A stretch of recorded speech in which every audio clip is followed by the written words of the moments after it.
At 11:47 p.m. on a Wednesday in March, Daniel Carter walked into his kitchen and found his CEO standing by his refrigerator.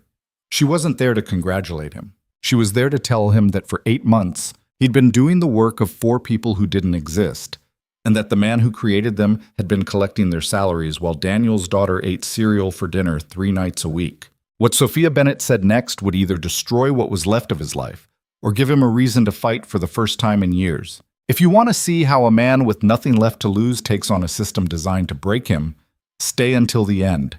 Hit that like button and drop a comment with your city so I can see how far this story travels. The apartment smelled like burnt coffee and old takeout. Daniel Carter pushed through the door at 11:47, his work bag catching on the frame. He didn't bother turning on the hall light. He knew the layout by heart. 7 steps to the kitchen, turn left, avoid the corner of the couch where Emma's backpack always ended up. His daughter was asleep. The babysitter, Mrs. Alvarez from 3B, had left a note on the counter next to a plate covered in foil. Emma ate. You should too. M.A. Daniel pulled off his jacket and tossed it over a chair. His shoulders felt like someone had driven nails through them. 8 months ago, the soreness had been manageable. Now it lived in him, a permanent ache that started in his neck and worked its way down his spine until even standing still hurt. He opened the fridge, leftover spaghetti, half a gallon of milk, a yogurt cup that might have been there since last week. Mr. Carter. Daniel's hand froze on the fridge door. The voice came from behind him. Female. Calm. Too calm for someone who'd just broken into his apartment. He turned slowly. A woman stood near his kitchen table. She wore a charcoal blazer over a white blouse, her dark hair pulled back in a way that looked effortless but probably wasn't. Mid-30s, maybe.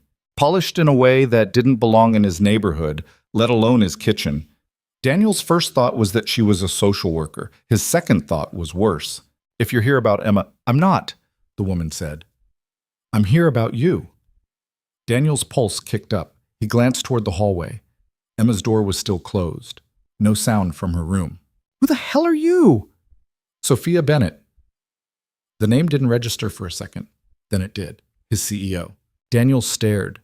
Sophia Bennett didn't visit employees at home. She didn't visit employees at all. She was the kind of executive who appeared in company-wide emails and quarterly earnings calls, always smiling in that vague, professional way that meant nothing. How did you get in here? Your landlord let me in, Sophia said. I told him it was urgent. Urgent, Daniel repeated. His brain was trying to catch up.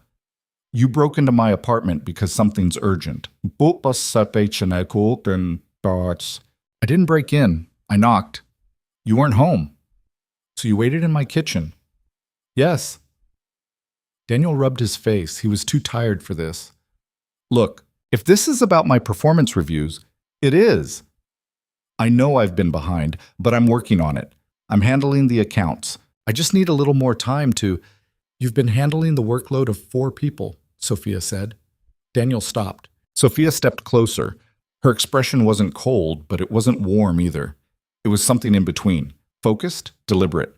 Like she'd rehearsed this moment in her head a dozen times. You've been assigned accounts that don't exist, she said.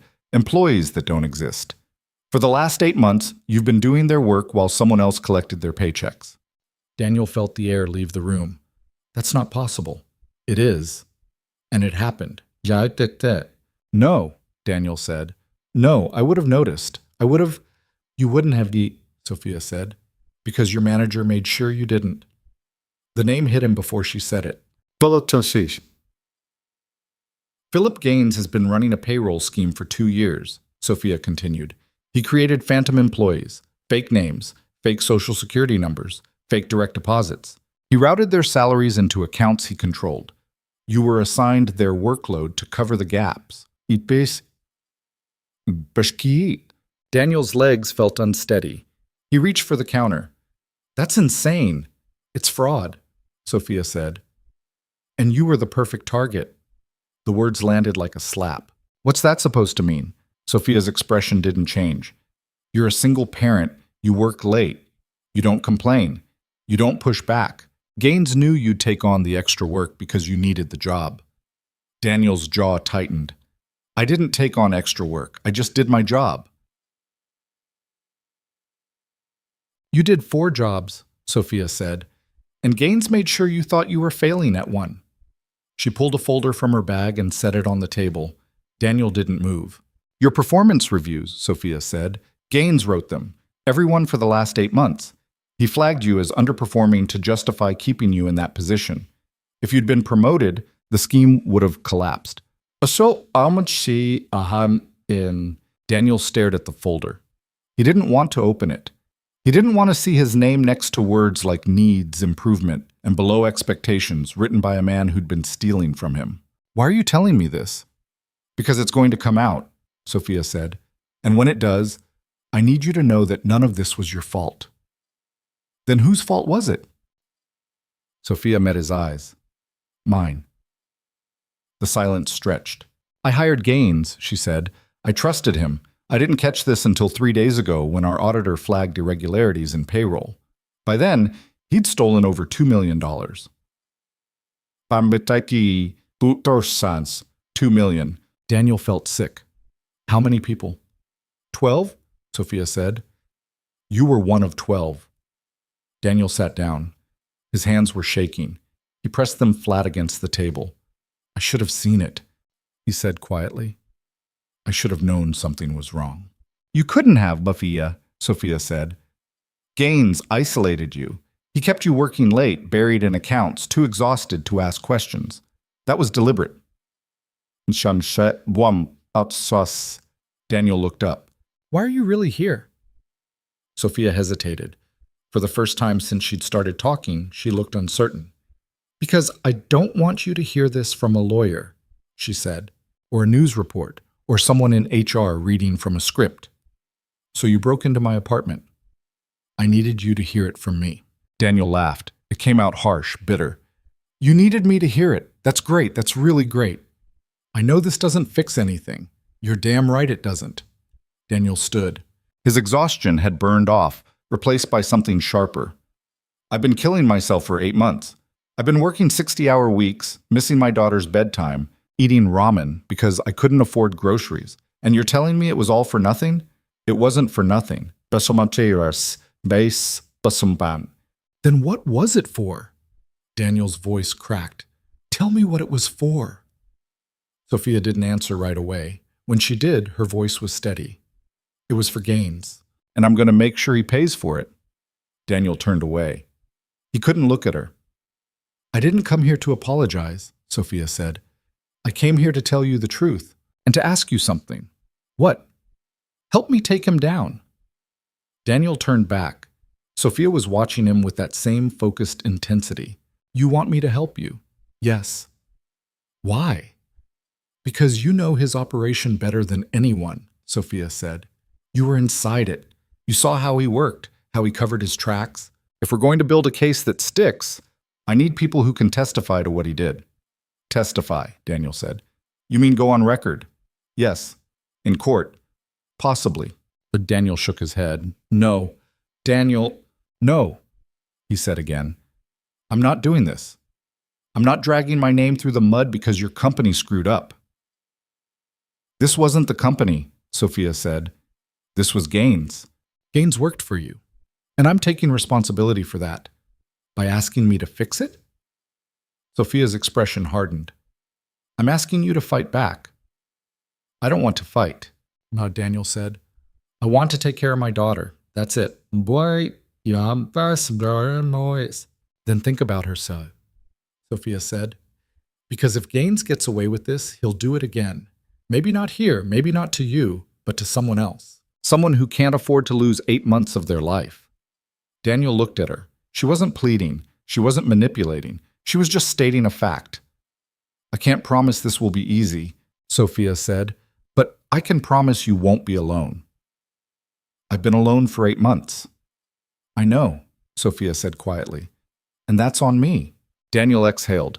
He felt the weight of every late night, every missed dinner, every time he'd told Emma he'd be home soon and hadn't been.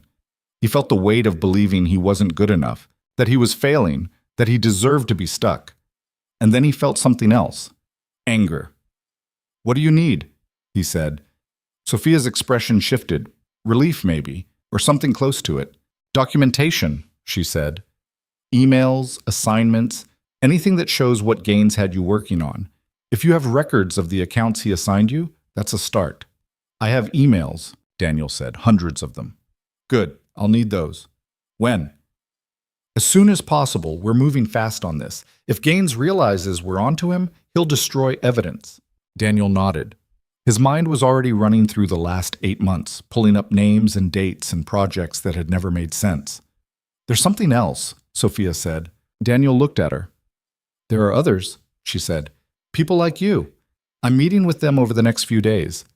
If you're willing, I'd like you to be part of that conversation. Why? Because you're not victims, Sophia said. You're witnesses. And if we stand together, Gaines doesn't stand a chance. Daniel crossed his arms. You really think we can win this? I think we have to try.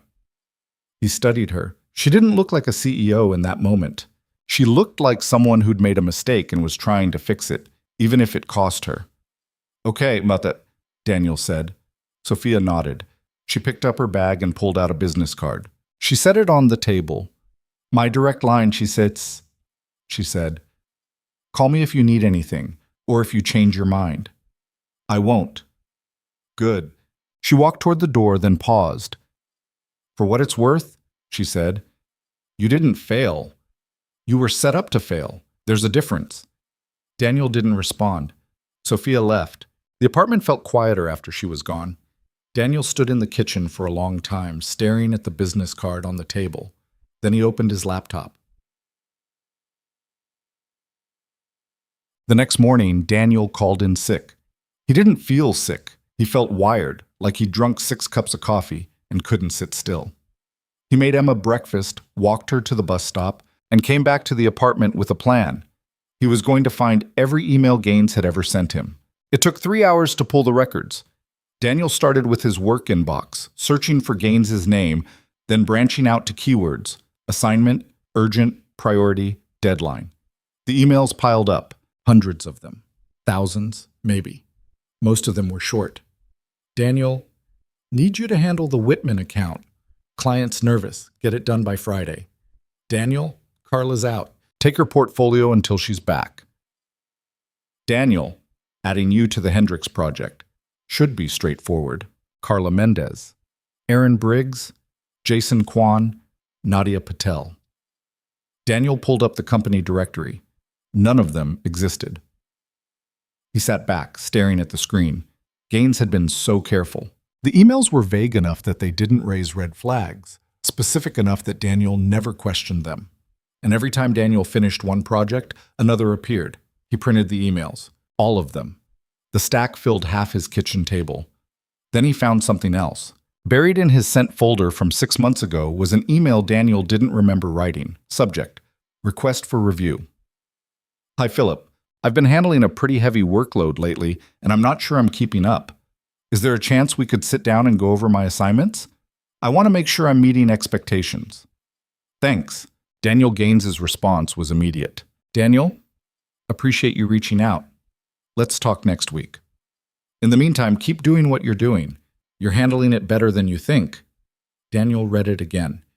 He'd asked for help. Gaines had told him he was fine, and Daniel had believed him. He printed the email and added it to the stack. By noon, he had enough to fill a folder. He put everything in his bag and called Sophia's number. She picked up on the second ring. Daniel? I have the records, he said. That was fast. Oh, yeah, well, I'm motivated. Can you meet me this afternoon? Where? My office, 2:00. Daniel hesitated. Your office? Is that a problem? He stopped. Never mind. I'll be there. Good. And Daniel? Yeah? All right. Bring everything. Sophia's office was on the 43rd floor. Daniel had never been that high in the building before. His desk was on 12, tucked into a corner near the bathrooms. The elevator opened onto a reception area that looked like it belonged in a magazine. Glass walls, steel furniture, a view of the city that stretched for miles. A young woman at the desk looked up. Mr. Carter? Yeah. Miss Bennett's expecting you. Follow me. She led him down a hallway lined with conference rooms. Through the glass, Daniel could see executives in meetings, whiteboards covered in charts and projections. The woman stopped at a door and knocked. "Come in," Sophia's voice called. Daniel stepped inside. Sophia's office was smaller than he'd expected. Still big, but not ridiculous. A desk, a few chairs, a bookshelf crammed with binders and legal texts. The view was the main feature, a floor-to-ceiling window overlooking the downtown skyline. Sophia stood near the window, her arms crossed. She wasn't alone. Two other people sat at the table. A woman in her 40s with short gray hair and a tablet in front of her. A man in his 50s wearing a suit that looked like it cost more than Daniel's rent. "Daniel, this is Laura Keyes, our lead auditor," Sophia said, "and Richard Park, our general counsel." Daniel nodded. "Hi." "Have a seat," Richard said. Daniel sat. He set his bag on the table and pulled out the folder. "This is everything?" Laura asked. "Everything I could find." She opened the folder and started flipping through the pages. Her expression didn't change, but her fingers moved faster. "This is good," she said after a moment. "This is very good." Well, Richard leaned over to look. "These are all from Gaines." "Most of them," Daniel said. "A few are from HR, but Gaines was CC'd. And these accounts, Whitman, Hendricks, Carla Mendez, you worked on all of these?" "Yeah." "How many hours a week were you putting in?" Daniel exhaled. 60, sometimes more. Richard wrote something down. "And you were told this was normal?" "I was told I needed to improve," Daniel said. "Gaines said I wasn't meeting expectations." Laura looked up. "Did he ever put that in writing?" "Yeah." Daniel pulled out the performance reviews. "These." Laura took them. She read in silence for a long minute, then she swore. Richard raised an eyebrow. "Laura." "Sorry," she said, "but this is—" She stopped, shaking her head. "He falsified these. All of them." "How do you know?" Daniel asked. "Because the metrics don't match your output," Laura said. "According to this, you were underperforming in client retention, but your accounts had a 94% retention rate. That's higher than the department average." Daniel blinked. "What?" "You were one of the top performers in your division," Laura said. "Gaines just made sure you didn't know it." The words didn't sink in right away. Then they did. Daniel sat back. He felt like someone had punched him in the chest. "I was doing fine," he said quietly. "You were doing better than fine," Laura said. "You were excellent." Daniel looked at Sophia. She was watching him, her expression unreadable. "Why didn't anyone tell me?" he asked. "Because Gaines controlled the reporting," Richard said. "He was your direct supervisor. Anything you did went through him first. So no one knew. Not until now." Daniel pressed his hands against the table. He wanted to scream. He wanted to punch something. He wanted to go back 8 months and tell himself that he wasn't failing, that he wasn't broken, that he was enough. But he couldn't. "What happens now?" he asked. "We build the case," Richard said. "Laura's already identified the financial irregularities. With your testimony and these records, we can establish intent. And then? Then we go to the district attorney," Richard said, "and we make sure Gaines never works again." Daniel nodded slowly. "What do you need from me?" "Keep documenting," Laura said. "If you remember anything else, emails, conversations, assignments, write it down. We'll need as much detail as possible." "Okay. And one more thing," Richard said. "This is going to get messy. Gaines will fight back. He'll try to discredit you, maybe the others too. You need to be prepared for that." "I'm prepared," Daniel said. Richard studied him. "Are you?" Daniel met his eyes. "Yeah, I am." Okay. The meeting lasted another hour. By the time Daniel left, his head was spinning. Laura had copied his documents, Richard had taken his statement, and Sophia had walked him to the elevator. "You did good today," she said. "I just handed you a folder." "You did more than that." Daniel glanced at her. "Why are you doing this?" "Doing what?" "Pushing this. You could have buried it, paid people off, made it go away quietly." Sophia's expression darkened. "Is that what you think I should have done?" "I don't know," Daniel said, "but it would have been easier." "Easier for who?" Daniel didn't answer. The elevator dinged. The doors opened. I'm not doing this because it's easy, Sophia said. I'm doing it because it's right. Daniel stepped into the elevator. He turned to face her. I hope you mean that, he said. The doors closed. That night, Daniel couldn't sleep. He lay in bed, staring at the ceiling, replaying the meeting in his head. Laura's voice saying you were excellent. Richard's warning that Gaines would fight back. Sophia's promise that she was doing the right thing. He wanted to believe her, but belief was a luxury he couldn't afford. At 2 a.m, his phone buzzed. A text from an unknown number. You don't know what you're getting into. Walk away while you still can. Daniel stared at the screen. Then he deleted the message and turned off his phone. He wasn't walking away. Not anymore. Daniel showed Emma the text message 3 days later. He hadn't planned to, but she'd caught him staring at his phone during breakfast. And when she asked what was wrong, the lie wouldn't come. Someone sent me something mean, he said. Emma was 9. She knew what mean texts looked like. Half her class had gotten in trouble for sending them. What did it say? Daniel hesitated. Then he turned the phone around. Emma read it. Her face scrunched up. That's dumb. Yeah? But, yeah, you don't walk away from stuff. She went back to her cereal. You didn't walk away when Mom left. Daniel's chest tightened. Emma didn't talk about her mother often. When she did, it was always matter of fact, like she was discussing the weather. That was different, Daniel said. How? Because I had you. Emma looked up. So, you still have me. Daniel smiled. It felt like the first real smile he'd managed in days. You're right. I do it. So don't walk away, Emma said. She scooped up the last of her cereal and drank the milk straight from the bowl. Daniel didn't stop her.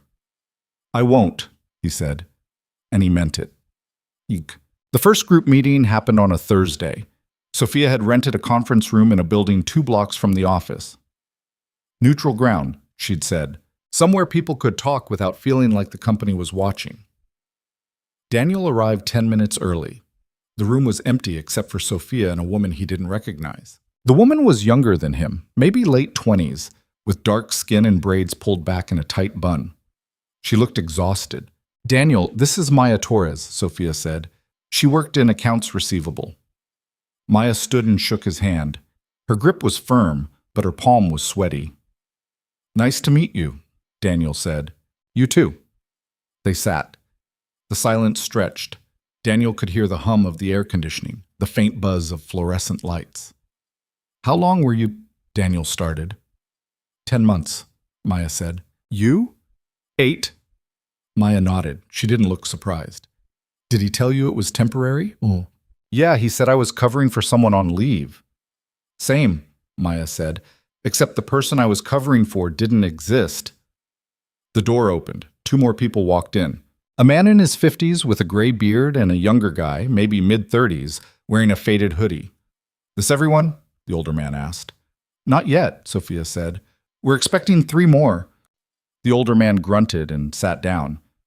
The younger guy took a seat near the wall, his arms crossed. I'm Greg Lawson, the older man said.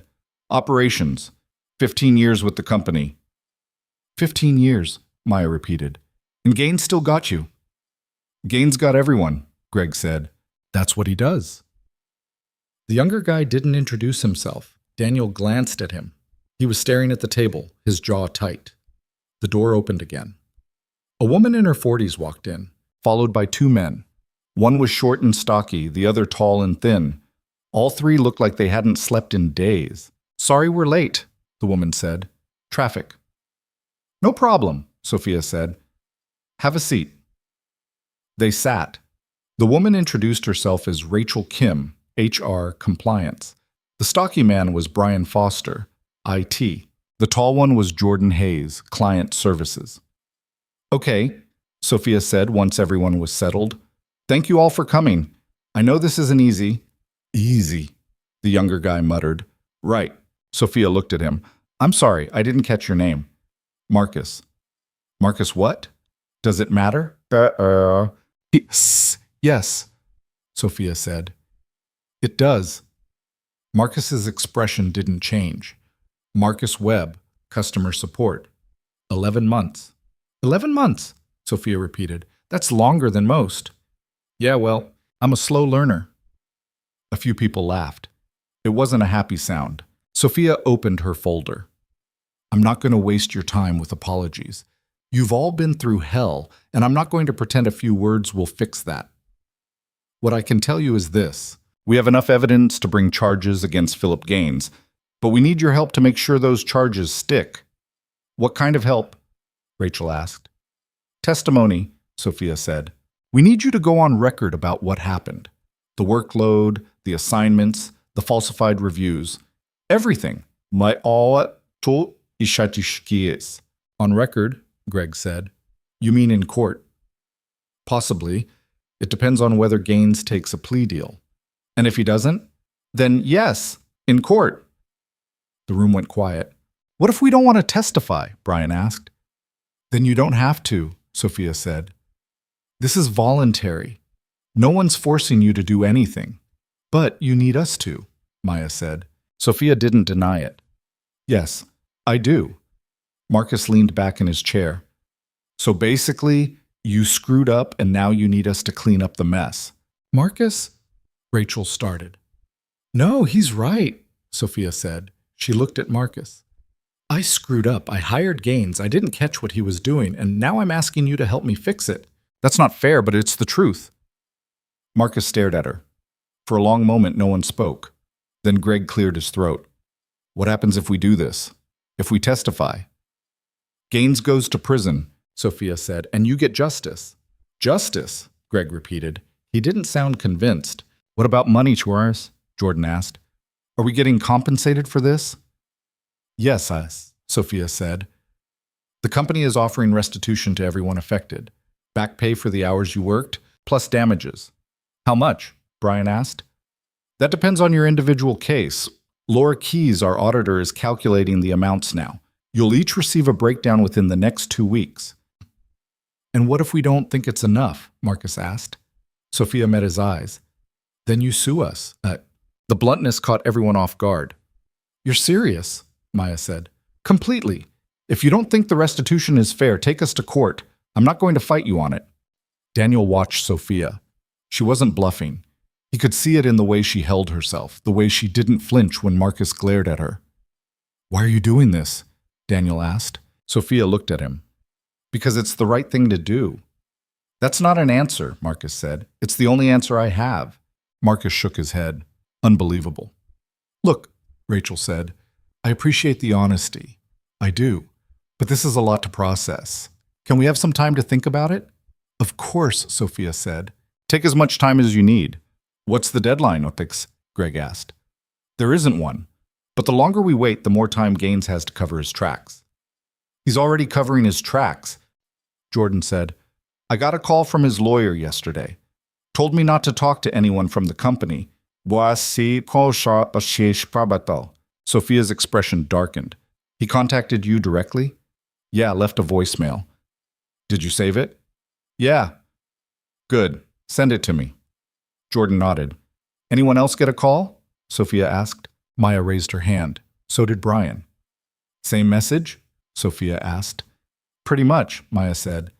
Don't talk to the company. Don't sign anything. Don't make any statements. Sophia pulled out her phone and started typing. I'm forwarding this to our legal team. Gaines is trying to intimidate you. That's witness tampering. If he contacts any of you again, do not respond. Just send me the message. What if he doesn't stop? Brian asked.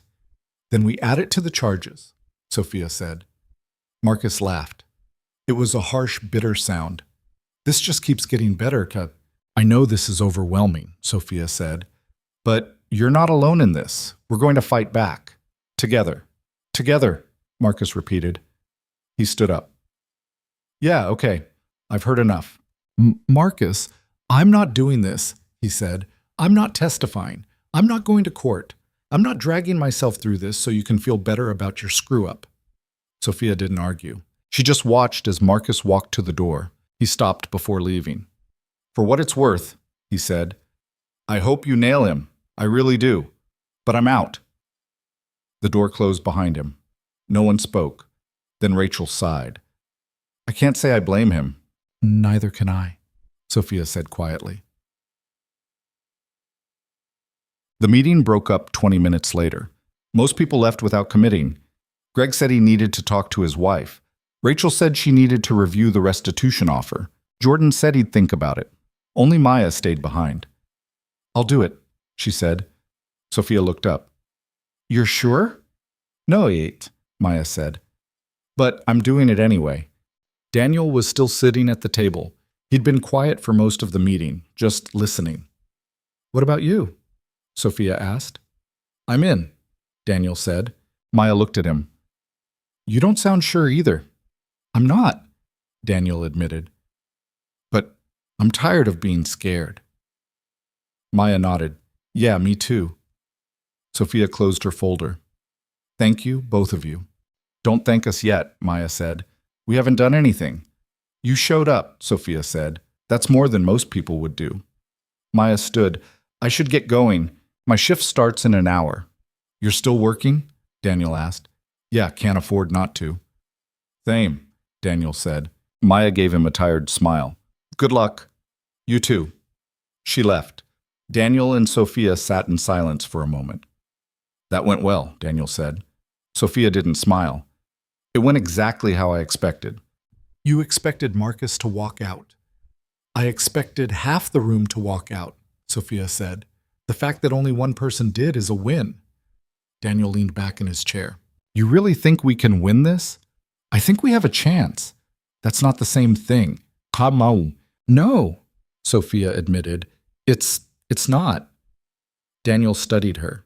She looked tired, not just physically, but in a deeper way, like the weight of the last few days had settled into her bones. "Why are you really doing this?" he asked. Sophia met his eyes. "You asked me that before, and you didn't answer. I told you the truth. You told me what you thought I wanted to hear." Sophia was quiet for a long moment. Then she said, "My father was a factory worker. He spent 30 years at the same plant, doing the same job for the same company. When he was 55, they let him go. No severance, no pension, just a handshake and a thank you." Daniel didn't interrupt. "He never recovered from that," Sophia continued. "He spent the last 10 years of his life angry, at the company, at himself, at the world. He died thinking he'd wasted his life." "I'm sorry," Daniel said. "Don't be," Sophia said. "He made his choices, but I made a promise to myself that I would never be the person who did that to someone else. And then I hired Gaines, and I broke that promise." Daniel didn't know what to say. "So that's why I'm doing this," Sophia said. "Because I owe it to my father, and I owe it to you." She stood and gathered her things. "I'll be in touch," she said. Daniel watched her leave. Then he sat alone in the empty conference room, thinking about promises and fathers and the things people owed each other. The restitution offer arrived a week later. Daniel opened the email at his desk, his hands shaking. The subject line read, "Restitution calculation confidential." He clicked it. The number at the bottom made him sit back in his chair. $73,000. Daniel read it again, then a third time. $73,000 in back pay and damages for 8 months of work. He did the math in his head. That was more than he made in a year. He scrolled through the breakdown. Hours worked, accounts managed, performance metrics, everything Laura had mentioned in their meeting laid out in a spreadsheet. At the bottom was a note from Sophia. "This is the company's offer. If you don't think it's fair, we can negotiate. You also have the right to pursue legal action independently. Whatever you decide, I'll support you." Daniel closed the email. Then he opened it again and forwarded it to his bank. That night, he told Emma they were going out to dinner. "Like a restaurant?" she asked. "Yeah, a real one." Emma's eyes went wide. "Can I get dessert?" "You can get whatever you want." They went to a diner 3 blocks from their apartment. It wasn't fancy, but it had booths and a jukebox and milkshakes that came in metal cups. Emma ordered a cheeseburger and fries. Daniel got the same. "Why are we celebrating?" Emma asked. "Because things are getting better," Daniel said. "Better how?" Daniel considered how much to tell her. She was 9. She didn't need to know about Gaines or the lawsuit or the months he'd spent thinking he was failing. "I got some good news at work," he said. "Like a promotion?" "Something like that." Emma grinned. Does this mean we can get a dog? Daniel laughed. Maybe. Let's not get ahead of ourselves. Their food arrived. Emma doused her fries in ketchup and started eating. Daniel watched her, feeling something he hadn't felt in a long time: hope. The legal process moved faster than Daniel expected. Richard called him 2 days after the restitution offer. "We've filed charges," he said. "Fraud, embezzlement, witness tampering. The DA's office is taking it seriously." "What happens now?" Daniel asked. "Now we wait. Gaines's lawyer will probably try to negotiate a plea deal. If that doesn't work, we go to trial." "How long will that take?" "Months. Maybe a year." Daniel exhaled. "A year. I know it's a long time," Richard said, "but we're building a strong case. With your testimony and the others, Gaines doesn't have many options. What if he runs?" "He won't. We've frozen his assets. He's not going anywhere." Daniel wasn't sure if that made him feel better or worse. "Is there anything I need to do?" he asked. "Just keep documenting. If you remember anything else, write it down and stay available. We may need you to give a deposition." "Seat." "Okay. One more thing," Richard said. "The press is going to pick this up soon. When they do, you'll probably get calls. Don't talk to them. Refer them to me." "Why would they call me?" "Because you're part of the story," Richard said. "And stories like this sell papers." Daniel felt a chill run through him. "I don't want to be part of the story." "I know, but you are." The story broke 3 days later. Daniel was at his desk when Maya texted him. "Have you seen the news?" He pulled up his browser. The headline was on the front page of the city's biggest newspaper. Tech firm CEO exposes massive fraud scheme. Sophia Bennett, CEO of Innovate Tech Solutions, announced yesterday that the company has filed charges against former operations manager Philip Gaines for embezzlement and fraud. According to sources, Gaines allegedly created fake employees and funneled over $2 million in payroll funds into private accounts. At least 12 employees were unknowingly exploited as part of the scheme. Daniel's stomach dropped. He kept reading. Bennett, who took over as CEO 2 years ago, called the scheme a betrayal of trust and pledged full cooperation with law enforcement. "This company was built on integrity," Bennett said in a statement. "What Mr. Gaines did was unconscionable, and we will do everything in our power to make this right."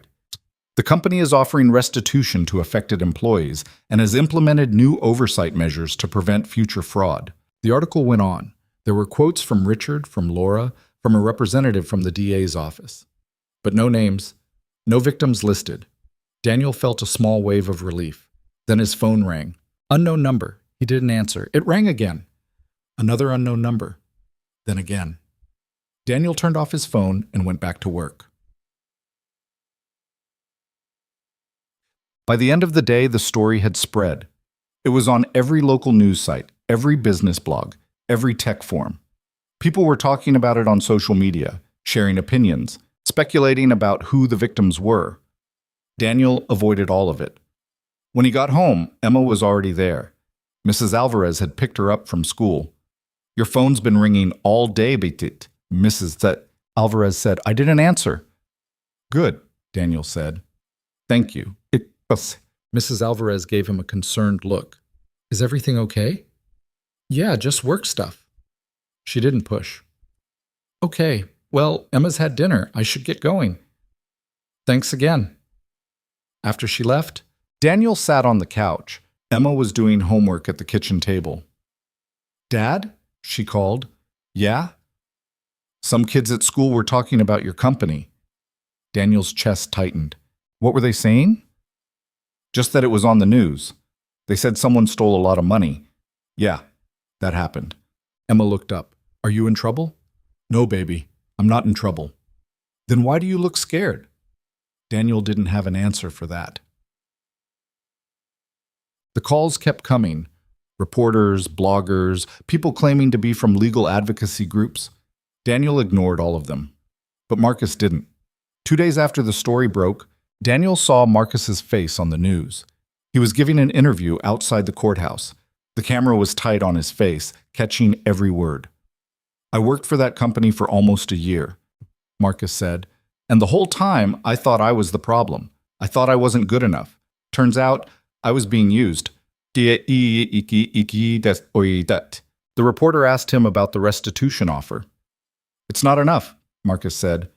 Money doesn't fix what they did to us. It doesn't give me back the time I lost, the sleep I lost, the confidence I lost. Do you blame Ms. Bennett? Marcus hesitated. I blame Gaines, but Bennett should have known. She should have seen it. The interview ended. Daniel turned off the TV. The next group meeting was smaller. Only 4 people showed up. Daniel, Maya, Greg, and Rachel. Sophia didn't waste time. I know the news coverage has been difficult. If any of you want to back out, I understand. I'm not backing out, Maya said. Neither am I, Rachel said. Greg shrugged. I've come this far. Daniel nodded. Same. Sophia looked relieved. Good, because we have a development. She pulled out a folder and set it on the table. Gaines's lawyer reached out yesterday, she said. They want to negotiate. Negotiate what? Rachel asked. A plea deal. Gaines pleads guilty to a reduced charge, serves a shorter sentence, avoids a trial. And we just let him? Maya asked. That's up to the DA, Sophia said. But they want our input. What does that mean? Daniel asked. It means they want to know if you're willing to accept a plea deal. If you are, this ends quickly. If you're not, we go to trial. The room was silent. What's the reduced charge?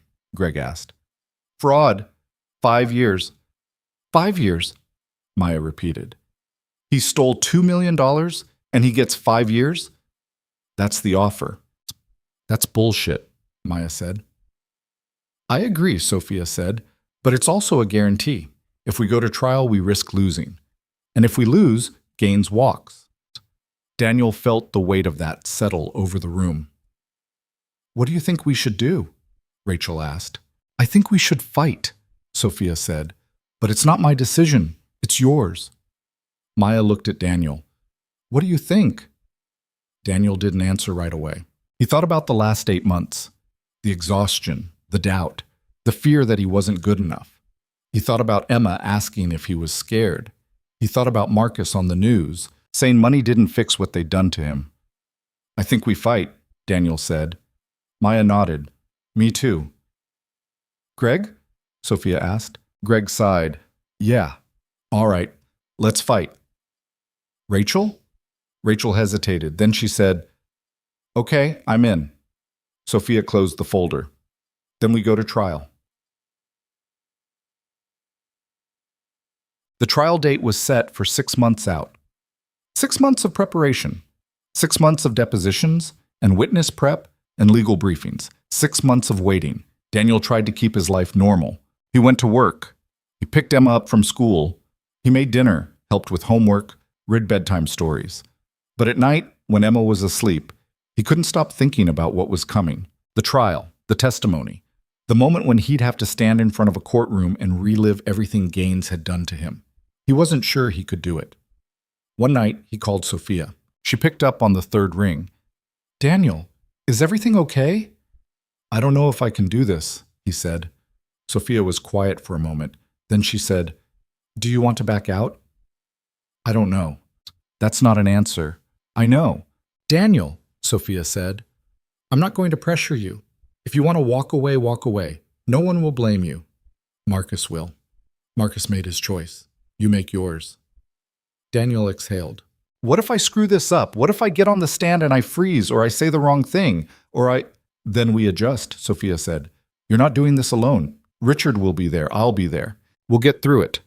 You can't promise that. You're right. I can't. Sophia paused. But I can promise that whatever happens, you won't regret fighting back. Daniel closed his eyes. How do you know? Because I've seen what regret looks like, Sophia said, and it's worse than anything Gaines can do to you. Daniel didn't respond. Think about it, Sophia said, and call me when you're ready. She hung up. Daniel sat in the dark, his phone still in his hand. Then he got up and went to Emma's room. She was asleep, curled up under her blanket, her stuffed rabbit tucked under her arm. Daniel sat on the edge of her bed and watched her breathe. She didn't know what was coming. She didn't know about the trial or the testimony or the fight her father was about to walk into. But she knew he didn't walk away, and that was enough. 2 weeks before the trial, Daniel got another text. This one wasn't a threat. It was from Maya. "Can we talk?" Daniel called her. "Hey," she said. "Thanks for calling back." "What's up?" She stopped. "I wanted to make sure you're okay." "I'm fine," Daniel said. "Why?" "Because I'm terrified," Maya said. "And I figured if I'm terrified, you probably are too." Daniel laughed. It was a weak sound, but it was real. "Yeah, I am." "Good. I was worried I was the only one." They talked for an hour. About the trial. About Gaines. About what it felt like to stand up to someone who'd spent months making them feel small. By the end of the call, Daniel felt lighter. "Thanks for reaching out," he said. "Thanks for picking up," Maya said. "We're going to be okay," Daniel said. "You really believe that?" "I'm trying to." Maya was quiet. Then she said, "Yeah, me too." "Mom." The night before the trial, Daniel couldn't sleep. He lay in bed, staring at the ceiling, running through everything Richard had told him. Stay calm. Answer the questions. Don't volunteer information. Don't get defensive. It sounded simple, but Daniel knew it wouldn't be. At 3 a.m, he gave up on sleep and went to the kitchen. He made coffee. Strong, black, the way he used to drink it when he was working 60-hour weeks. The apartment was quiet, too quiet. Daniel sat at the table and thought about the last 10 months, everything that had happened since Sophia walked into his kitchen. He thought about the fear, the anger, the doubt, and then he thought about Emma. She'd asked him once why he didn't walk away. He'd told her it was because he had her. But that wasn't the whole truth. The whole truth was that he didn't walk away because he'd spent too long believing he wasn't good enough. And he was done believing that. Tomorrow, he'd walk into that courtroom. Tomorrow, he'd tell his story. And tomorrow, he'd prove to Gaines, to Sophia, to himself, that he was worth fighting for. He finished his coffee. Then he went back to bed and closed his eyes. This time he slept. The courthouse was uglier than Daniel expected. Gray concrete, narrow windows, a flagpole out front that needed paint. He stood on the steps with Maya, both of them silent, watching people file in through the metal detectors. "You ready?" Maya asked. Daniel's mouth was dry. "No." "Good. Me neither." They went inside. The security line moved slowly. Daniel emptied his pockets into a plastic tray. Keys, wallet, phone. The officer waved him through. The metal detector beeped anyway. "Belt," the officer said. Daniel took it off. Went through again. This time it stayed quiet. Maya was waiting on the other side. "I hate those things." "Yeah." Richard met them in the hallway outside the courtroom. He was wearing a suit that probably cost more than Daniel's car. His hair slicked back, a leather briefcase in one hand. "You both sleep okay?" he asked. "Not really," Maya said. "That's normal. Listen, we're going in soon. The judge wants to handle some procedural stuff first. Then we'll start with opening statements. After that, the prosecution calls their first witness." "Who's that?" Daniel asked. "Laura. She'll walk the jury through the financial records, establish the scope of the fraud. Then we'll bring in the victims." "When do I go on?" Daniel asked. "This afternoon, probably. Depends on how long Laura takes." Daniel nodded. His hands were shaking. He shoved them in his pockets. "You're going to do fine," Richard said. "Just remember what we talked about. Answer the questions. Don't speculate. Don't get emotional." "Don't get emotional," Daniel repeated. "Right." Richard's expression softened. "I know that's easier said than done, but the jury needs to see you as credible. If you break down, Gaines's lawyer will use it against you." "What if I can't help it?" "Oh, then you take a breath and you keep going." Richard checked his watch. "We should head in." The courtroom was smaller than Daniel expected. Rows of wooden benches, a judge's bench at the front, a jury box to the right. The walls were paneled in dark wood, the ceiling too low, the air stale. Gaines was already sitting at the defense table. Daniel hadn't seen him since the day everything broke. He looked different now, thinner, older, his hair graying at the temples. He wore a navy suit and a red tie, his hands folded on the table in front of him. His lawyer sat beside him, a woman in her 50s with sharp eyes and a tight smile. Gaines didn't look at Daniel. Daniel didn't look away. They took their seats behind the prosecution table. Sophia was already there, sitting in the front row of the gallery. She gave Daniel a small nod. He nodded back. The bailiff stood. "All rise." The judge entered. She was a black woman in her 60s, her hair pulled back in a tight bun, her expression unreadable. She sat and motioned for everyone else to do the same. "Good morning," she said. "We're here for the matter of the People versus Philip Gaines. Counsel, are we ready to proceed?" The prosecutor stood. He was younger than Richard, maybe early 40s, with a buzz cut and a scar above his left eyebrow. "Yes, Your Honor. The people are ready." Gaines's lawyer stood. "The defense is ready, Your Honor." "Good. Let's bring in the jury." The jury filed in. 12 people, all different ages and races, all looking like they'd rather be anywhere else. They took their seats. The judge gave them a brief introduction, then turned to the prosecutor. "Opening statements. Mr. Brennan, you may proceed." Brennan stood and walked to the center of the courtroom. He didn't use notes.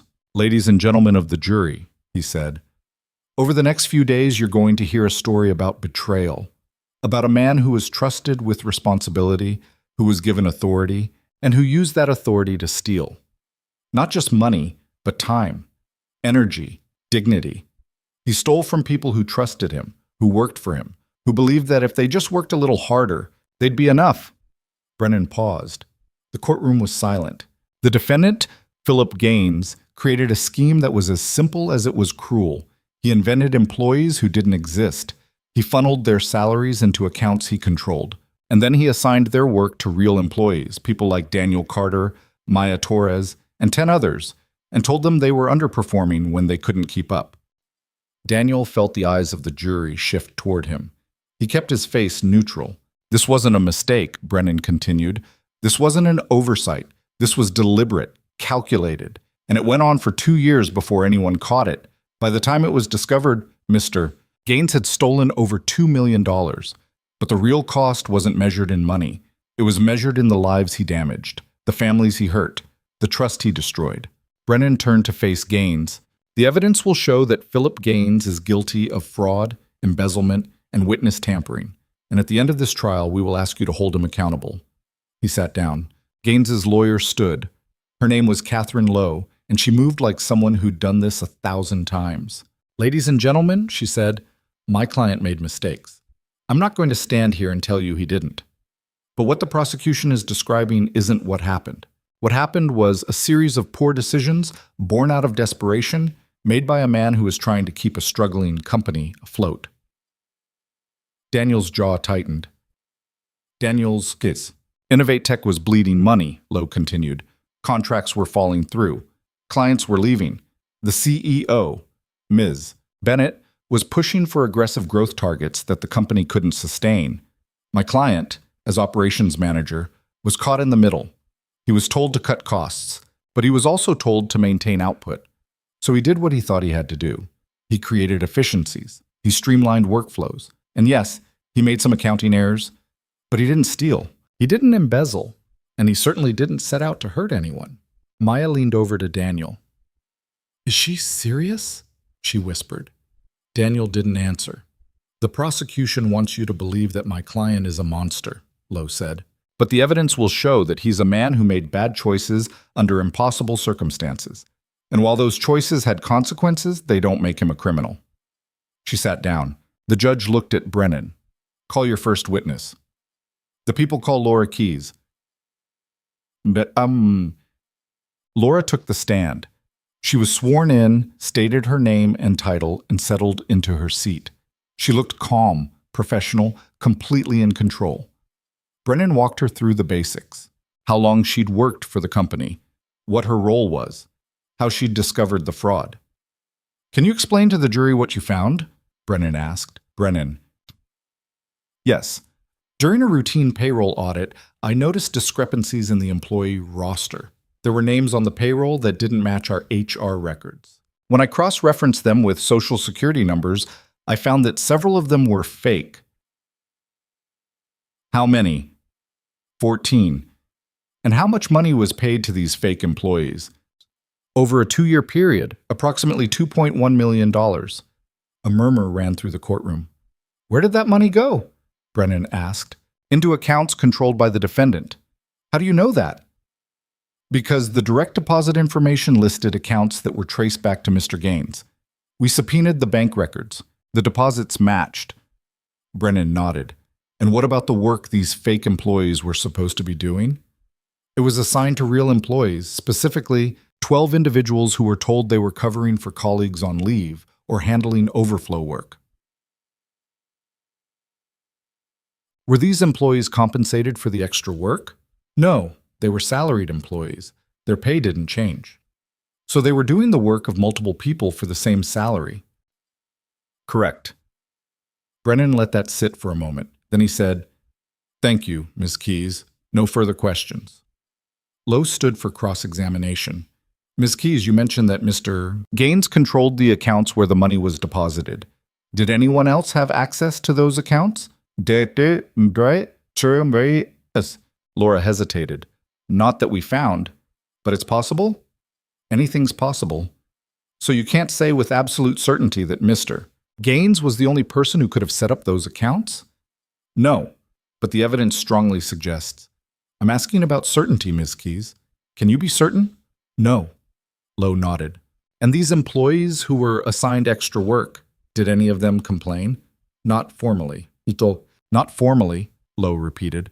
So they didn't file grievances. They didn't go to HR. They just did the work. Because they were told it was temporary. But they didn't question it.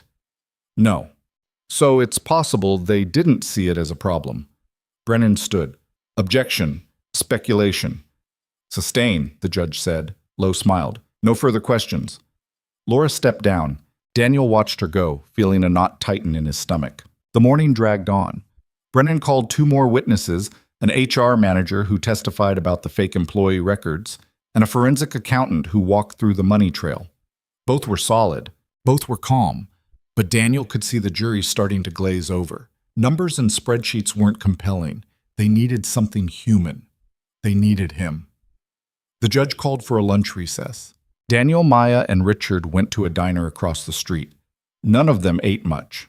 You're up after lunch, Richard said.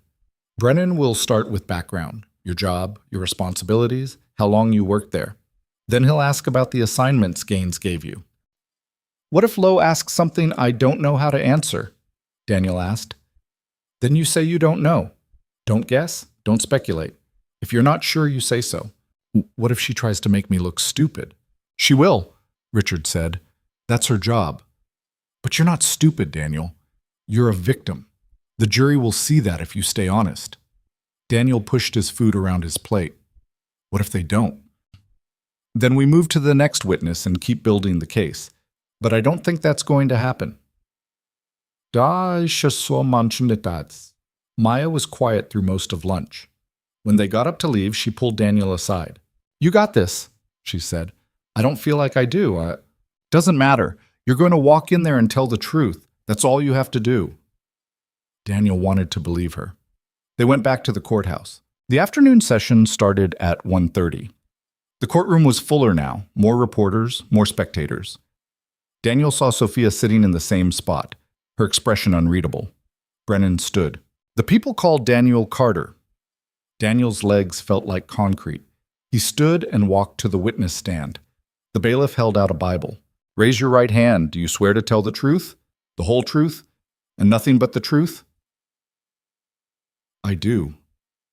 He sat. The room felt too small. The jury was staring at him. Gaines was staring at him. Daniel looked at Brennan. Mr. Carter, Brennan said, can you state your full name for the record? Daniel Carter. And how old are you? 32.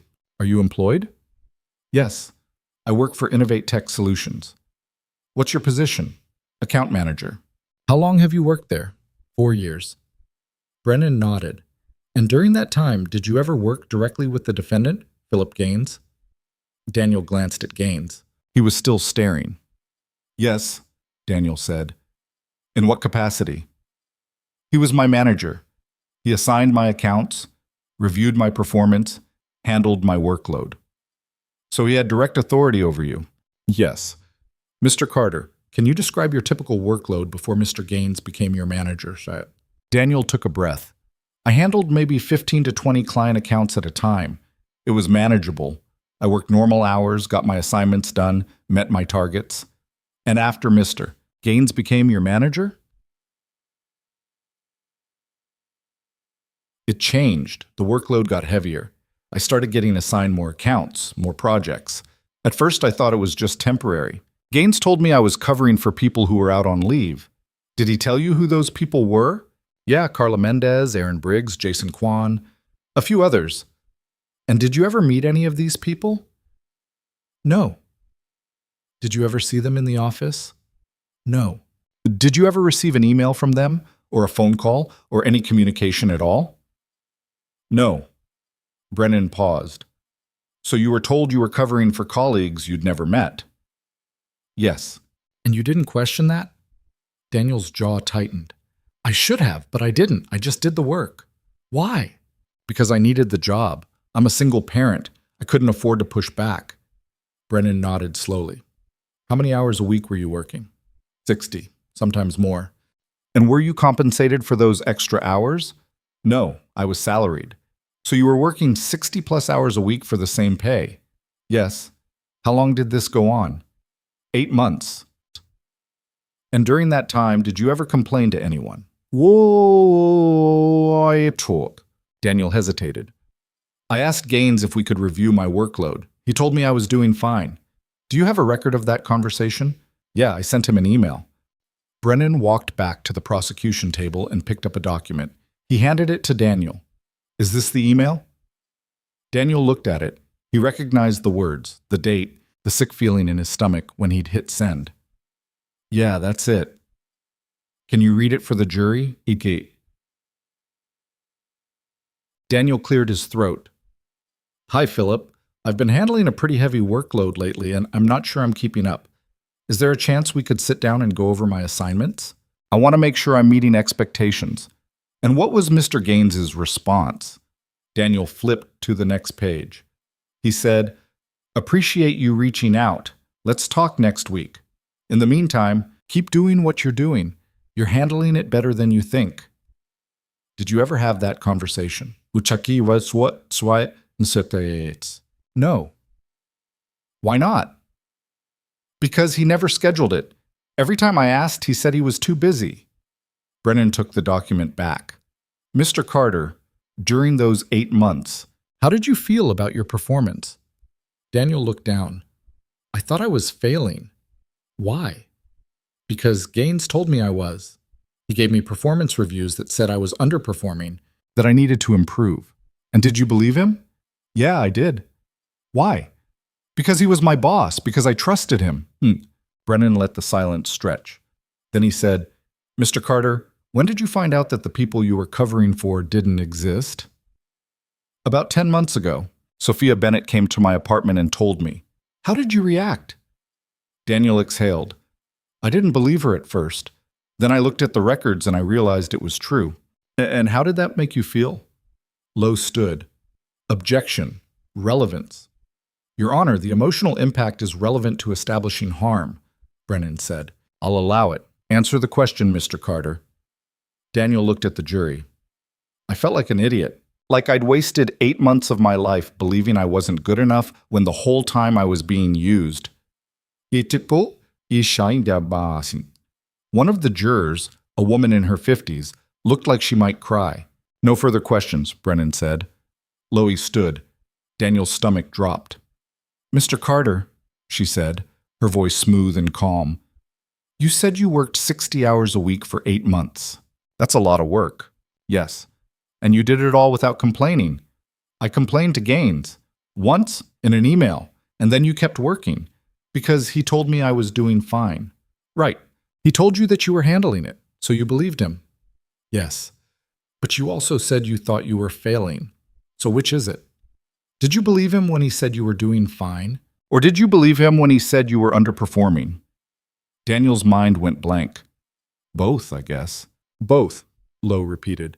That's confusing, Mr. Carter. Can you clarify? Daniel stopped. He told me different things at different times. When I asked for help, he said I was fine. But in my reviews, he said I was underperforming. So he was inconsistent. Yeah. And that inconsistency, did it ever make you think something was wrong? No. Why not? Because I thought it was my fault. Lowe tilted her head. Your fault. Even though he was giving you conflicting information. Yes. Mr. Carter, you're an intelligent man. You've worked in this industry for 4 years. You manage client accounts. You handle complex projects. And yet you're telling this jury that you didn't notice anything strange about being assigned work for people you'd never met. Daniel's hands tightened on the armrests. I didn't. You didn't notice? Or you didn't want to notice? Objection, Brennan said. Argumentative. Sustained. Lowe didn't miss a beat. Mr. Carter, you mentioned that you're a single parent. You have a daughter, correct? Yes. And you needed this job to support her. Yes. So you were motivated to keep your head down and do the work, even if it seemed excessive. I was motivated to do my job, even if it meant not asking questions. I asked questions. Once. In an email. Lowe walked closer to the stand.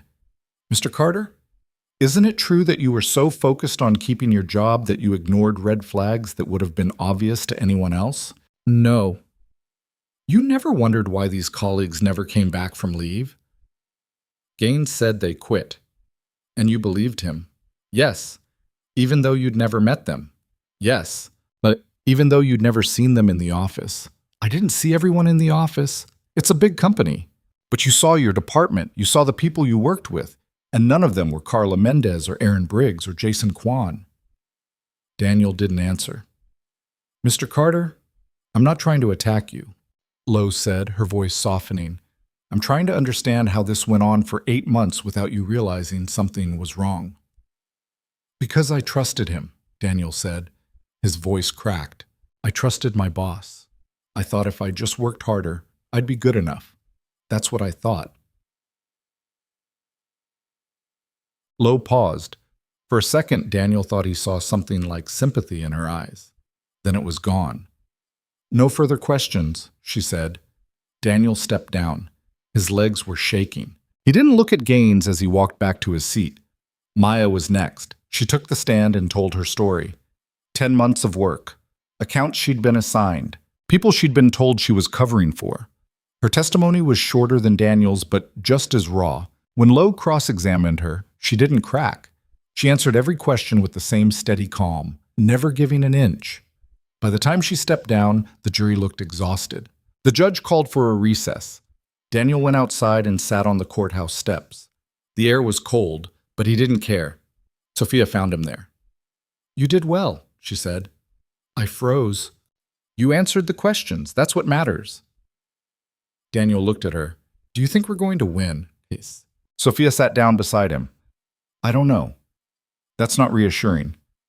I'm not here to reassure you, Sophia said. I'm here to tell you the truth. Daniel laughed bitterly. The truth? Right. They sat in silence for a moment. I keep thinking about what Lowe said, Daniel said. About how I should have noticed. About how I ignored the red flags. You didn't ignore them. You trusted someone you shouldn't have. That's the same thing. No, Sophia said. It's not. Daniel looked at her. How do you know? Because I did the same thing, Sophia said. I trusted Gaines. I didn't see what he was doing, and when I found out, I wanted to blame myself. I wanted to think that if I'd just been smarter or more careful or more involved, I could have stopped it. But you couldn't have. Neither could you. Daniel wanted to believe that. He wanted to believe that he wasn't stupid or weak or blind. But the doubt was still there. Come on, Sophia said. We should get back inside. They went back in. The trial continued for 3 more days. Brennan called the rest of the victims. Greg, Rachel, Jordan, Brian. Each of them told the same story. Excessive workload, fake colleagues, falsified reviews. Each of them was cross-examined by Lowe, who picked at their testimony, looking for cracks. She didn't find many. On the fourth day, Gaines took the stand. Daniel wasn't expecting him to testify. Most defendants didn't, but Lowe must have thought it was worth the risk. Gaines looked calm, composed. He answered Lowe's questions with the kind of smooth confidence that came from years of lying. "Mr. Gaines," Lowe said, "can you explain to the jury why you created these payroll entries?" "I was trying to save the company," Gaines said. "We were in a bad financial position. Ms. Bennett was pushing for aggressive growth, but we didn't have the resources to support it. I created efficiencies to keep us afloat." "And these efficiencies, did they involve reassigning work?" "Yes. I streamlined workflows, consolidated accounts, and redistributed tasks to make the team more effective." "Did you steal money?" "No." "Did you embezzle funds?" "No." "Then where did the money go?" Gaines hesitated, just for a second, but Daniel saw it. "I used it to cover operational expenses," Gaines said. "Things that weren't in the budget, but were necessary to keep the company running." Like what?" "Software licenses, contractor fees, emergency repairs. And you didn't report these expenses?" "I planned to, but the company moved so fast, I didn't have time to formalize everything. It was a lie. Daniel could see it, so could the jury. But Lowe kept going. "Mr. Gaines, did you ever intend to harm the employees who worked for you?" "No, never." "Did you falsify their performance reviews?" "I may have been overly critical at times, but I didn't falsify anything. I was trying to push them to improve." "So you weren't trying to trap them?" "Absolutely not." Lowe sat down. Brennan stood. "Mr. Gaines," he said, "you testified that you created efficiencies. Can you name one?" Gaines blinked. "I'm sorry? You said you streamlined workflows. Can you give me a specific example of a workflow you streamlined?"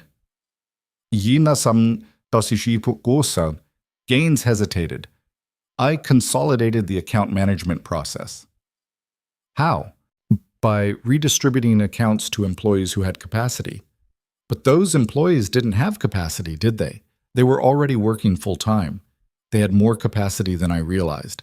So you assigned them work without checking if they could handle it." "I trusted them to handle it." "You trusted them," Brennan repeated.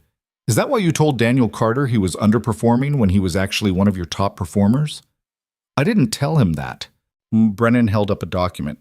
"This is a performance review you wrote for Mr. Carter. It says, and I quote, 'Daniel has struggled to meet expectations and needs significant improvement in time management and client retention.' Is that not what you wrote?" Gaines's face went pale. "I may have been harsh." "Harsh or dishonest. I was trying to motivate him. By lying to him?" "Objection," Lowe said. "Argumentative." "Withdrawn," Brennan said.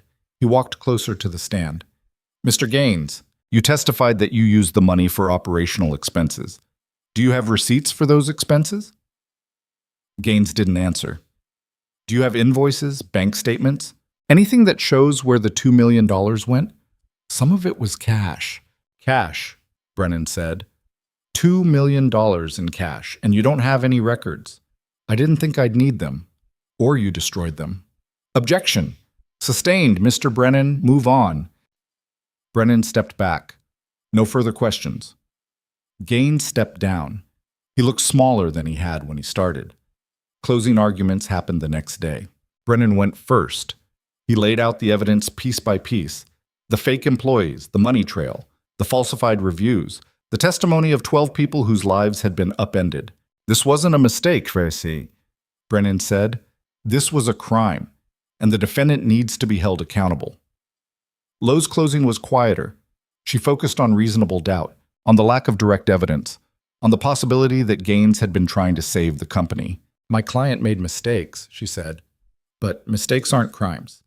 And the prosecution hasn't proven beyond a reasonable doubt that Mr. Gaines intended to steal." The jury deliberated for 2 days. Daniel didn't sleep. He didn't eat. He just waited. On the afternoon of the second day, his phone rang. It was Richard. "They have a verdict," he said. Daniel's heart stopped. Already? Yeah, we need to get to the courthouse. Daniel grabbed his jacket and ran. The courtroom was packed. Daniel sat in the front row next to Maya. Sophia was on his other side. The jury filed in. None of them looked at Gaines. That was a good sign. The judge looked at the foreman. Has the jury reached a verdict? We have, Your Honor. What say you? The foreman stood. He unfolded a piece of paper. In the matter of the People versus Philip Gaines, on the charge of fraud, we find the defendant guilty. Daniel felt the air leave his lungs. On the charge of embezzlement, we find the defendant guilty. Maya grabbed his hand. On the charge of witness tampering, we find the defendant guilty. The courtroom erupted. Gaines didn't move. He just sat there, staring at the table. The judge banged her gavel. Order, order in the court. The room quieted. Mr. Gaines, you will remain in custody pending sentencing. Sentencing is scheduled for 3 weeks from today. This court is adjourned. The gavel came down again. Daniel turned to Maya. She was crying, so was he. Sophia put a hand on his shoulder. She didn't say anything. She didn't need to. They'd won. The champagne tasted wrong. Daniel sat in the conference room 2 floors below Sophia's office, a plastic cup in his hand, watching people celebrate. Maya was laughing with Rachel. Greg was shaking hands with Richard. Brian and Jordan were already talking about what they'd do with their restitution checks. Daniel couldn't shake the feeling that something was missing. You okay? Sophia asked. She'd appeared beside him without him noticing. She wasn't holding champagne, just water. Daniel said. Just tired. That's fair. It's been a long few months. Daniel looked at her. You're not celebrating either. I don't feel like I earned it. You brought him down. We brought him down, Sophia corrected. You, Maya, the others. I just wrote the checks and hired the lawyers. That's not true. Sophia smiled, but it didn't reach her eyes. You're kind to say that. The door opened. A woman from the company's PR team stuck her head in. Miss Bennett, the press is waiting downstairs. Are you ready? Sophia's expression shifted. She looked tired. Sophia's bus. Give me 5 minutes. The woman nodded and disappeared. Press conference? Daniel asked. Yeah, the board wants me to make a statement. Control the narrative or whatever. What are you going to say? The truth. That we failed our employees, that we're implementing new oversight, that we're committed to making sure this never happens again. Sounds rehearsed. It is. Sophia set her water down. I've been practicing it all week. Daniel studied her. There was something off about her tonight, something tense in the way she held herself. What's wrong? He asked. Sophia hesitated. Can we talk? Privately? They left the conference room and walked to her office. The building was quiet.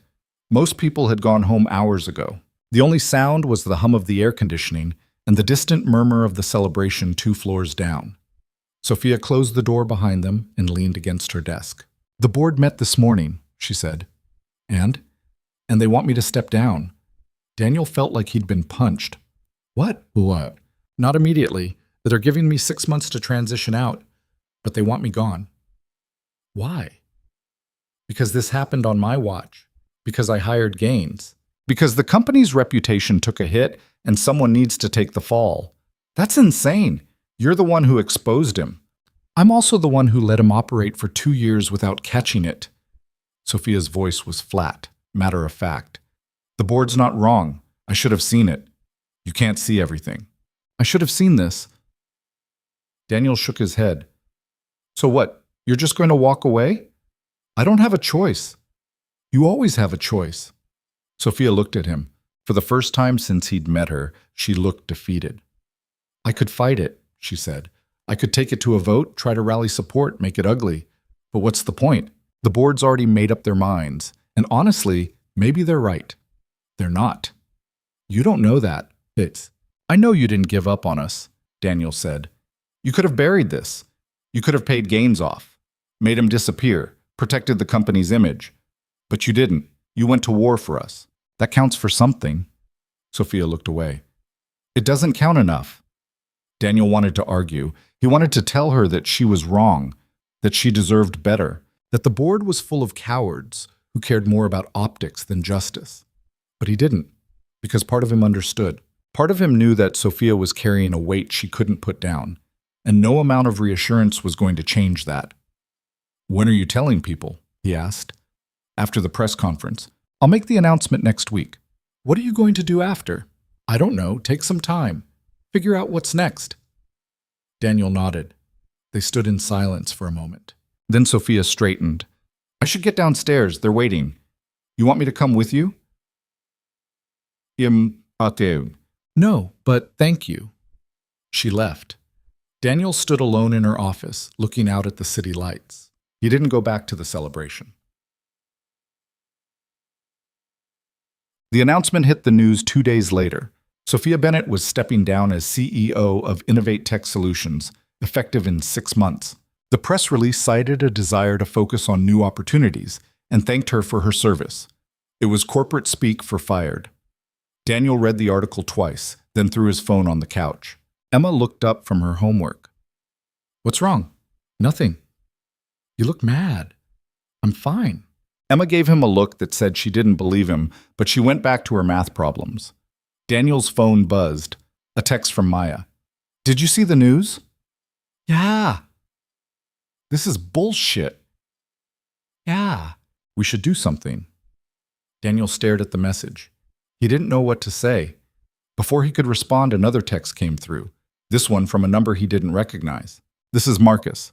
I know we didn't exactly leave things on good terms, but I wanted to reach out. What they're doing to Sophia isn't right." Daniel blinked.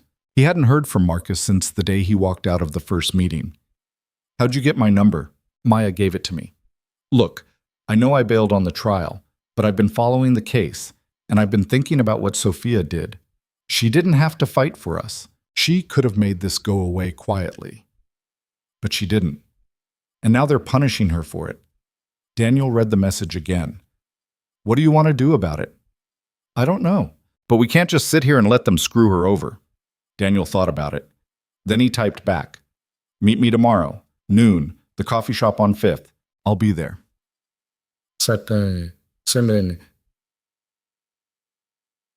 Marcus showed up 10 minutes late, wearing the same faded hoodie Daniel remembered from the meetings. He looked older, more tired, like the last few months had aged him in ways that didn't show on his face. "Thanks for coming," Daniel said.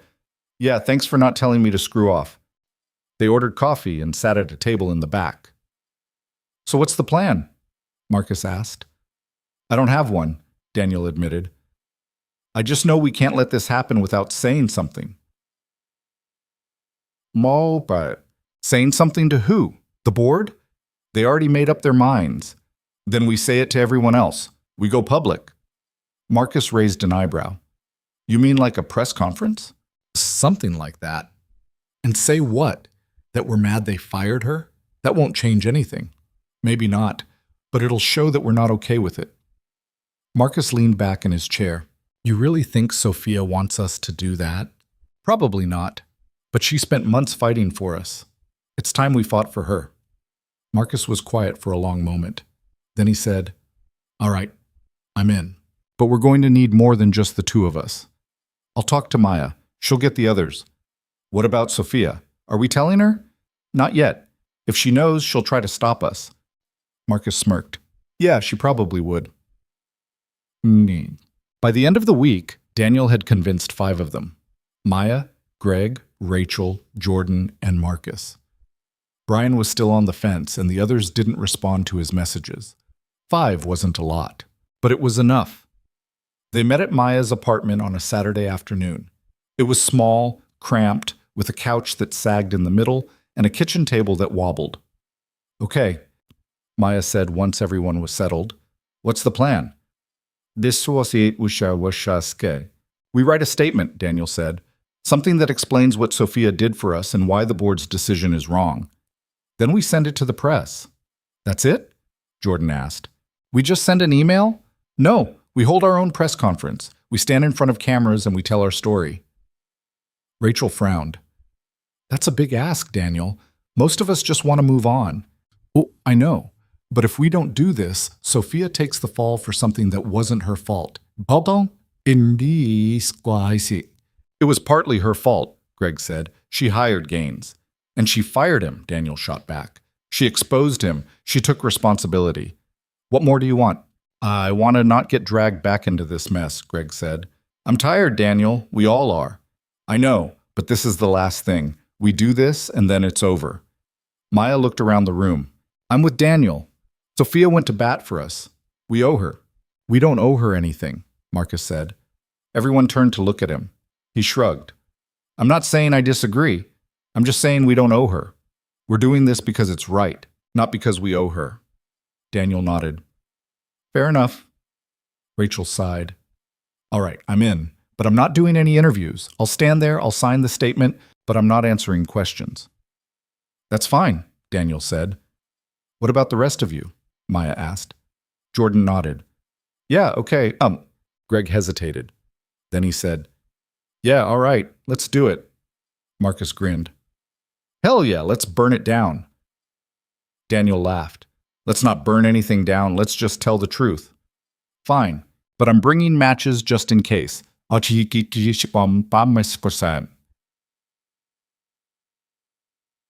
spent the next 3 days writing the statement. It was harder than Daniel expected. Every sentence felt too soft or too harsh. Every word felt like it needed to be perfect. Maya was the one who finally nailed it. We are the employees who were exploited by Philip Gaines. We are the ones who worked 60-hour weeks, who believed we were failing, who questioned our worth. And we are the ones who were saved by Sophia Bennett. When Ms. Bennett discovered the fraud, she didn't hide it. She didn't protect the company's reputation at our expense. She exposed the truth, even when it hurt. She fought for us when no one else would. And now the board is punishing her for it. This is not justice. This is cowardice. And we will not stand by and let it happen. We call on the board of Innovate Tech Solutions to reverse their decision and allow Ms. Bennett to continue leading this company. She has earned that right. And we will fight for her the way she fought for us. They all signed it. Then Daniel sent it to every major news outlet in the city. The response was immediate. By the next morning, Daniel's phone was ringing non-stop.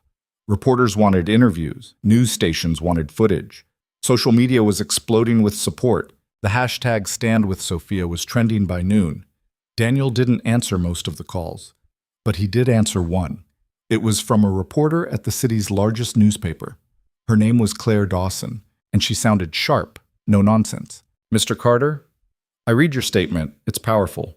Are you willing to go on record? Yeah, that's why I sent it. Good. I want to do a full feature. Interviews with you and the other employees. Background on the case. A deep dive into what happened and why the board's decision is wrong. When do you want to do it? Today, if possible. Can you meet me at 3? But Daniel checked the time. It was 11.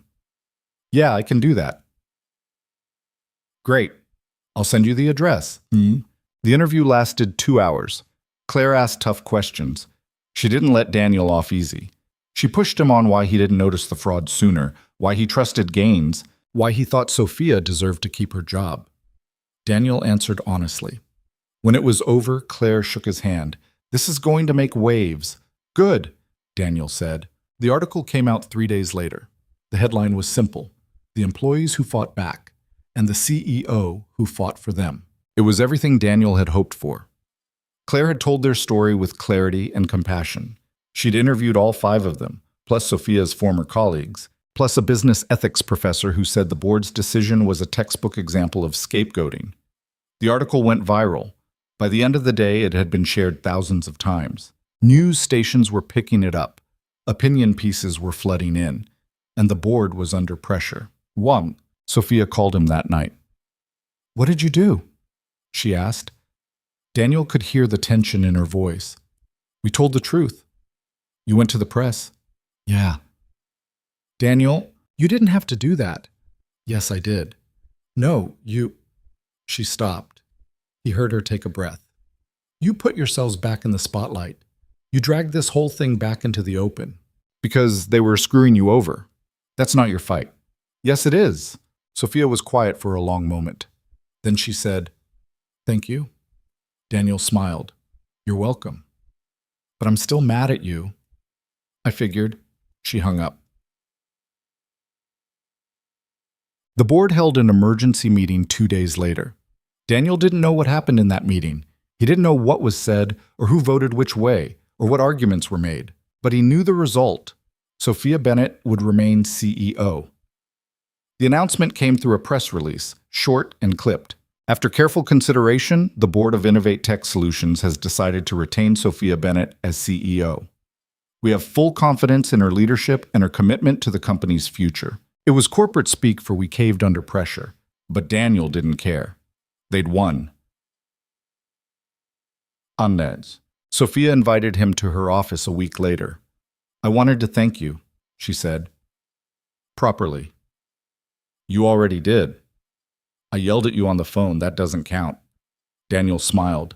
It kind of does. Sophia shook her head. What you did? Getting the others together? Going to the press? That took guts. And it worked. I don't know if I'd still be here if you hadn't done it. You would have figured something out. Maybe, but I'm glad I didn't have to. They sat in silence for a moment. So what now? Daniel asked. Now we rebuild, Sophia said. The company's implementing new oversight policies. We're bringing in an independent auditor. We're making sure this never happens again. And that's good. And I want you to be part of it. Daniel blinked. What? I'm creating a new position, employee advocate. Someone who reports directly to me, who has the authority to investigate complaints, to push back on managers, to make sure people aren't getting exploited. And you want me to do it? Yes. Daniel stared at her. Why me? Because you know what it's like to be on the other side. Because you're not afraid to stand up to people in power. Because I trust you.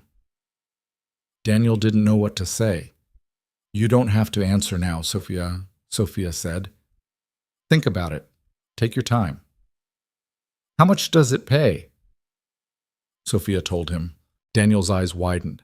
That's more than you're making now. Yeah, way more. You'd be worth it. Daniel looked at her. She wasn't joking. She was serious. I'll think about it, he said. Good. Daniel talked to Emma about it that night. So it's like a promotion? She asked. Kind of. It's a different job. But yeah. Would you still have to work late? Sometimes, but not like before. Emma thought about it. Would you be happy? Daniel hadn't expected that question. I don't know. Maybe. Then you should do it. Just like that? Yeah. You're always telling me to try new things, so try this. Daniel laughed. When did you get so smart? I've always been smart. You just don't notice. Fair enough. But the more Daniel thought about it, the more something felt off. It wasn't the job. The job was good. It was important. It was everything he should want. But it was still at Innovate Tech. And Innovate Tech was where he'd spent 8 months believing he was failing. It was where Gaines had exploited him. It was where he'd lost pieces of himself he wasn't sure he'd ever get back. Did he really want to stay? He called Maya. You got the job offer too, didn't you? He said. How'd you know? Because Sophia's trying to make things right, and that means promoting the people she screwed over. Maya laughed. Yeah, she offered me a senior analyst position. Are you taking it? I don't know. Are you? I don't know either. They sat in silence for a moment. I keep thinking about what Marcus said, Maya said, about how we don't owe her anything. And he's right. We don't. But I also keep thinking about how she fought for us and how that counts for something. So what are you going to do? I'm going to take the job because I earned it. Not because Sophia offered it, but because I'm good at what I do. And I'm tired of letting Gaines take that away from me. Daniel nodded, even though she couldn't see him. That makes sense. What about you? Daniel exhaled. I think I need to leave. Maya didn't sound surprised. Yeah? Yeah, I need to prove to myself that I can make it somewhere else, that I'm not just good at this company, that I'm good, period. You already proved that. Not to myself I haven't. You already. Maya was quiet. Then she said, I get it, and for what it's worth, I think you're making the right call. Thanks. But Daniel? Yeah? Don't disappear on us. We're still in this together. I won't. Daniel turned down the job the next day.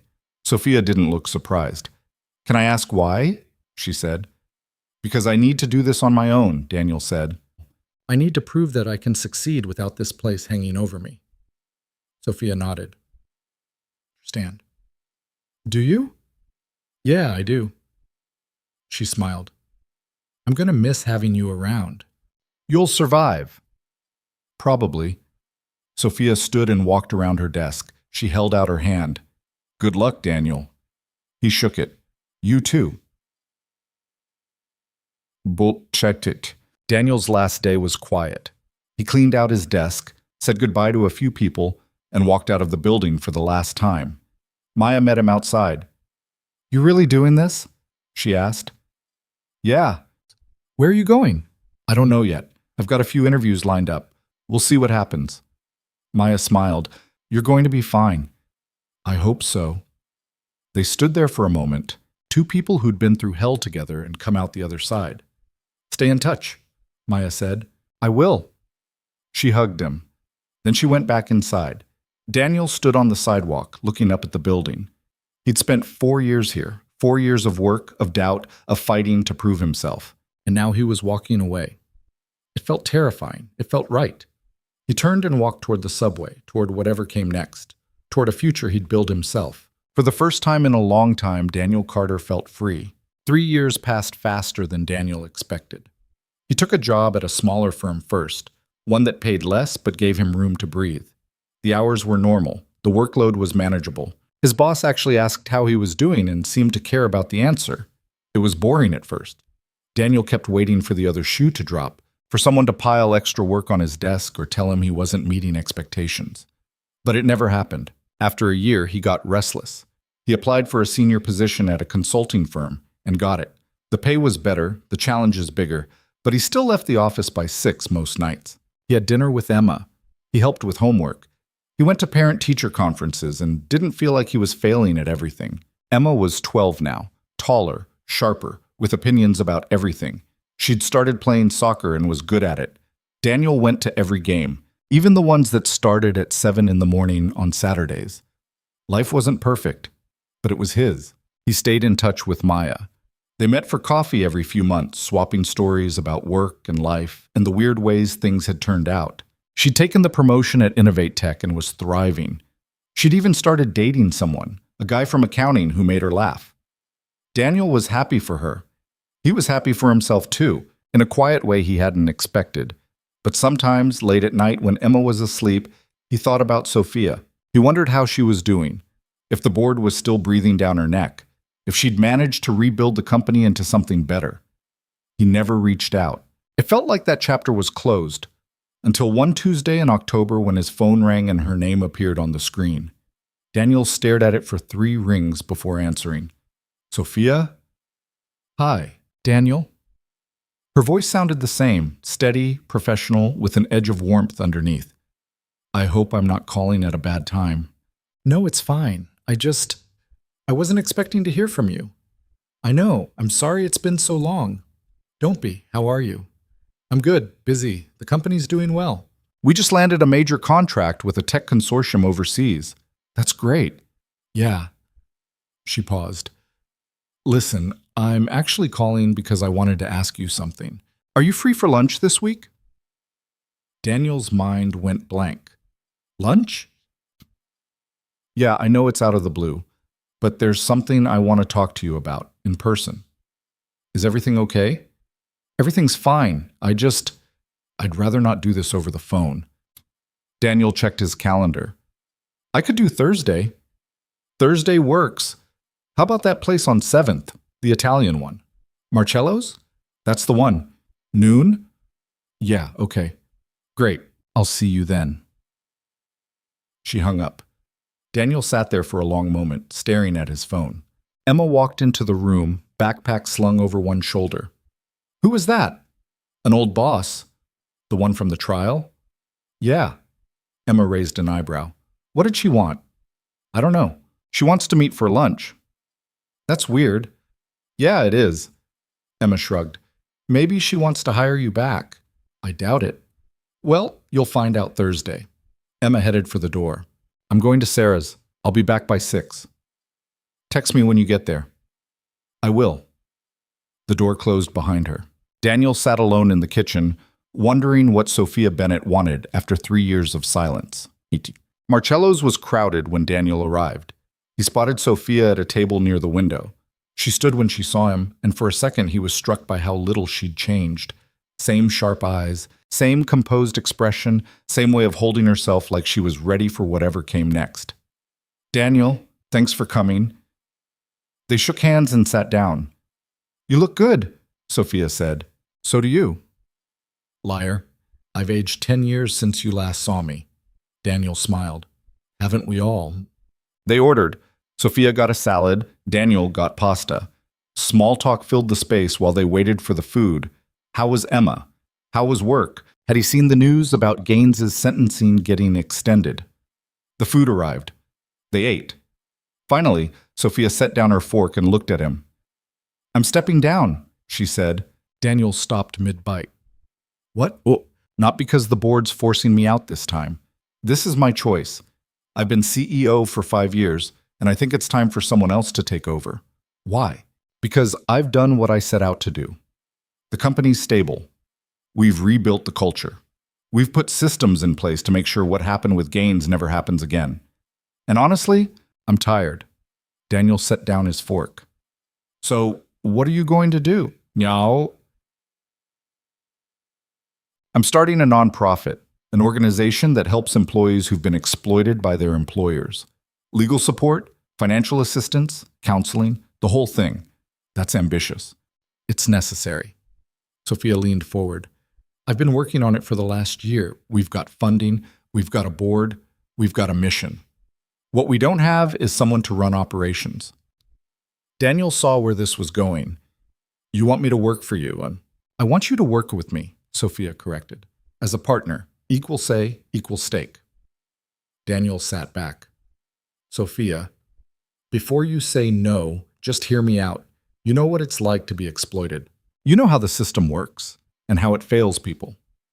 And you've spent the last 3 years proving that you can succeed on your own terms. That's exactly what this organization needs. I have a job.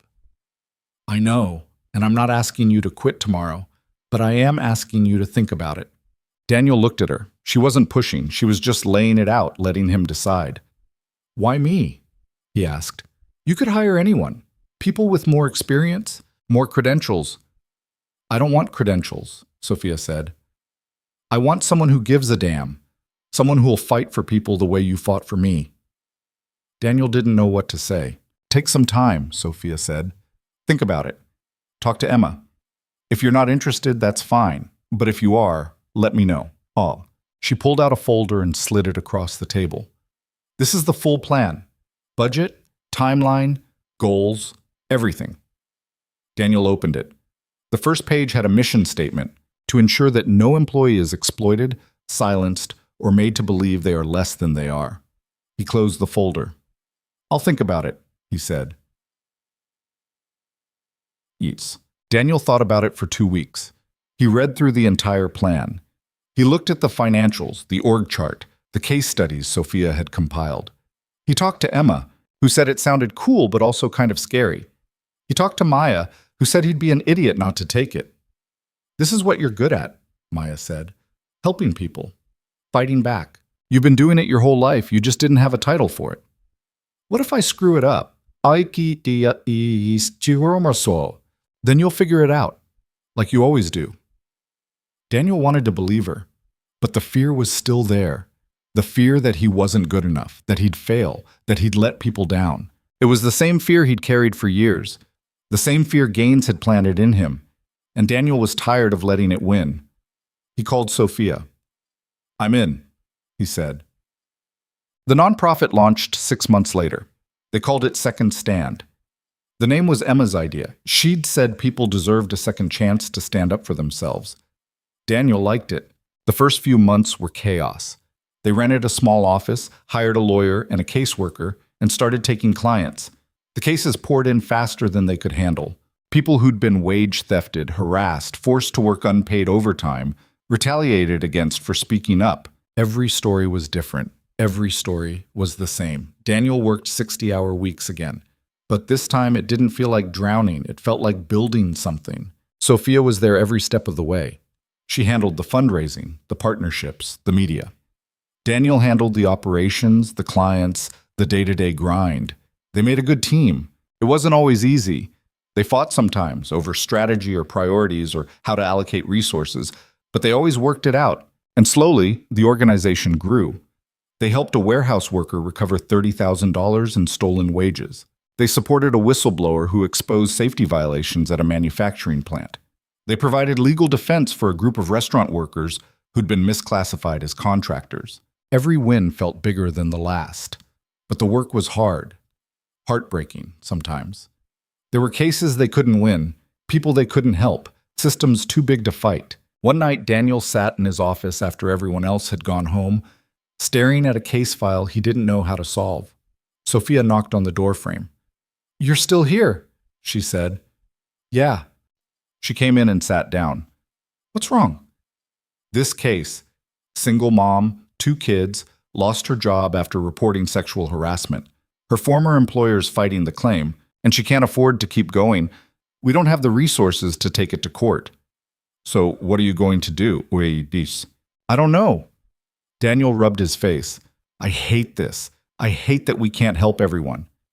"We're not supposed to help everyone," Sophia said. "We're supposed to help who we can." "That's not enough. It's never enough. But it's something." Daniel looked at her. "How do you do this? How do you keep going when you know you're going to lose more than you win?" Sophia was quiet for a moment. Then she said, "Because every person we help is someone who doesn't have to feel the way we did. And that's worth it." Daniel nodded slowly. "Yeah, I guess it is." 2 years after Second Stand launched, Daniel got a call from Marcus. "Hey man, long time." "Marcus, what's up?" "I saw the piece about Second Stand in the Times. That's incredible, what you're doing." "Thanks. It's been a lot of work." "I bet." Marcus paused. "Listen, I was calling because I wanted to see if you guys are hiring." Daniel sat up. "Seriously?" "Yeah, I've been working at a tech startup for the last couple years, and it's fine, but it's not what I want to be doing. I want to do something that matters. And this, what you and Sophia are doing, this matters." "What would you want to do?" "Whatever you need. Client outreach, case management. Hell, I'll answer phones. I just want to be part of it." Daniel smiled. "Let me talk to Sophia. We'll figure something out." "Thanks, man. I appreciate it." They hired Marcus 2 weeks later.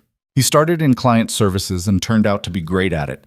He had a way of talking to people that made them feel heard, like their story mattered.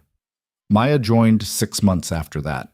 She'd left Innovate Tech after getting an offer she couldn't refuse from a competitor, but after a year, she realized she missed having a purpose beyond profit margins.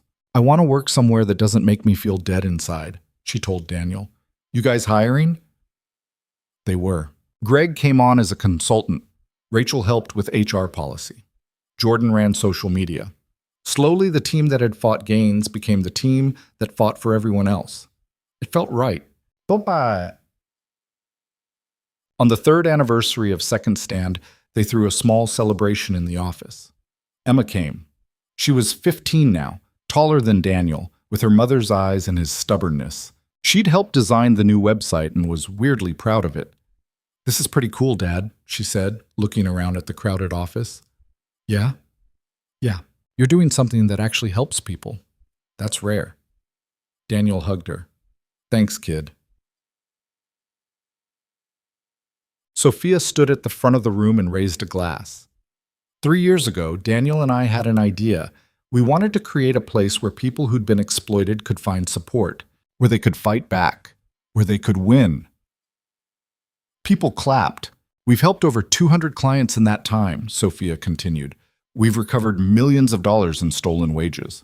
We've brought down corrupt managers, changed company policies, and given people their dignity back." And we did it because every single person in this room believes that no one should have to go through what we went through. She looked at Daniel. So here's to 3 more years. And to everyone who made this possible. They toasted. Later, after most people had left, Sophia and Daniel stood on the office balcony, looking out at the city. You ever think about how we got here? Sophia asked. All the time. It's weird, right? How the worst thing that ever happened to us turned into the best thing we ever did. Daniel thought about that. I don't know if it's the best thing, but it's a good thing. Fair enough? They stood in silence for a moment.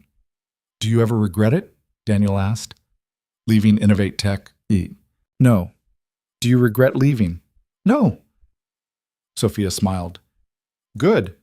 Because I don't think either of us were meant to stay there. Where were we meant to be? Here, doing this. Daniel nodded. Yeah, I think you're right. Emma appeared in the doorway. Dad, I'm ready to go. Okay, let me grab my jacket. Sophia gave him a small wave. See you Monday. See you Monday. Bull Rochas. 4 years after Second Stand launched, Daniel met someone. Her name was Allison. She was a public defender with a sharp wit and a laugh that made him feel lighter. They met at a legal conference, bonded over their mutual hatred of corporate jargon, and went on their first date 2 weeks later. Emma liked her, which was the most important thing. She's cool, Emma said after meeting her. And she doesn't try too hard, which is good. High praise, ma'am, Daniel said. I'm serious. I like her sheets. Me too. They dated for a year before Daniel introduced her to Sophia. The 3 of them met for dinner at a place downtown. Daniel was nervous for reasons he couldn't explain, but Sophia and Allison hit it off immediately. They talked about law, about injustice, about the ways the system failed people, and what needed to change. By the end of the night, Daniel felt like he could breathe again. She's great, Sophia said when Allison went to the restroom. Don't screw this up. I'll try not to, Sophia smiled. I'm happy for you, Daniel. Thanks. You deserve this. You know that, right? Daniel looked at her. Yeah, I think I do. Cheers. 5 years after Second Stand launched, Sophia started dating someone too. His name was Aaron.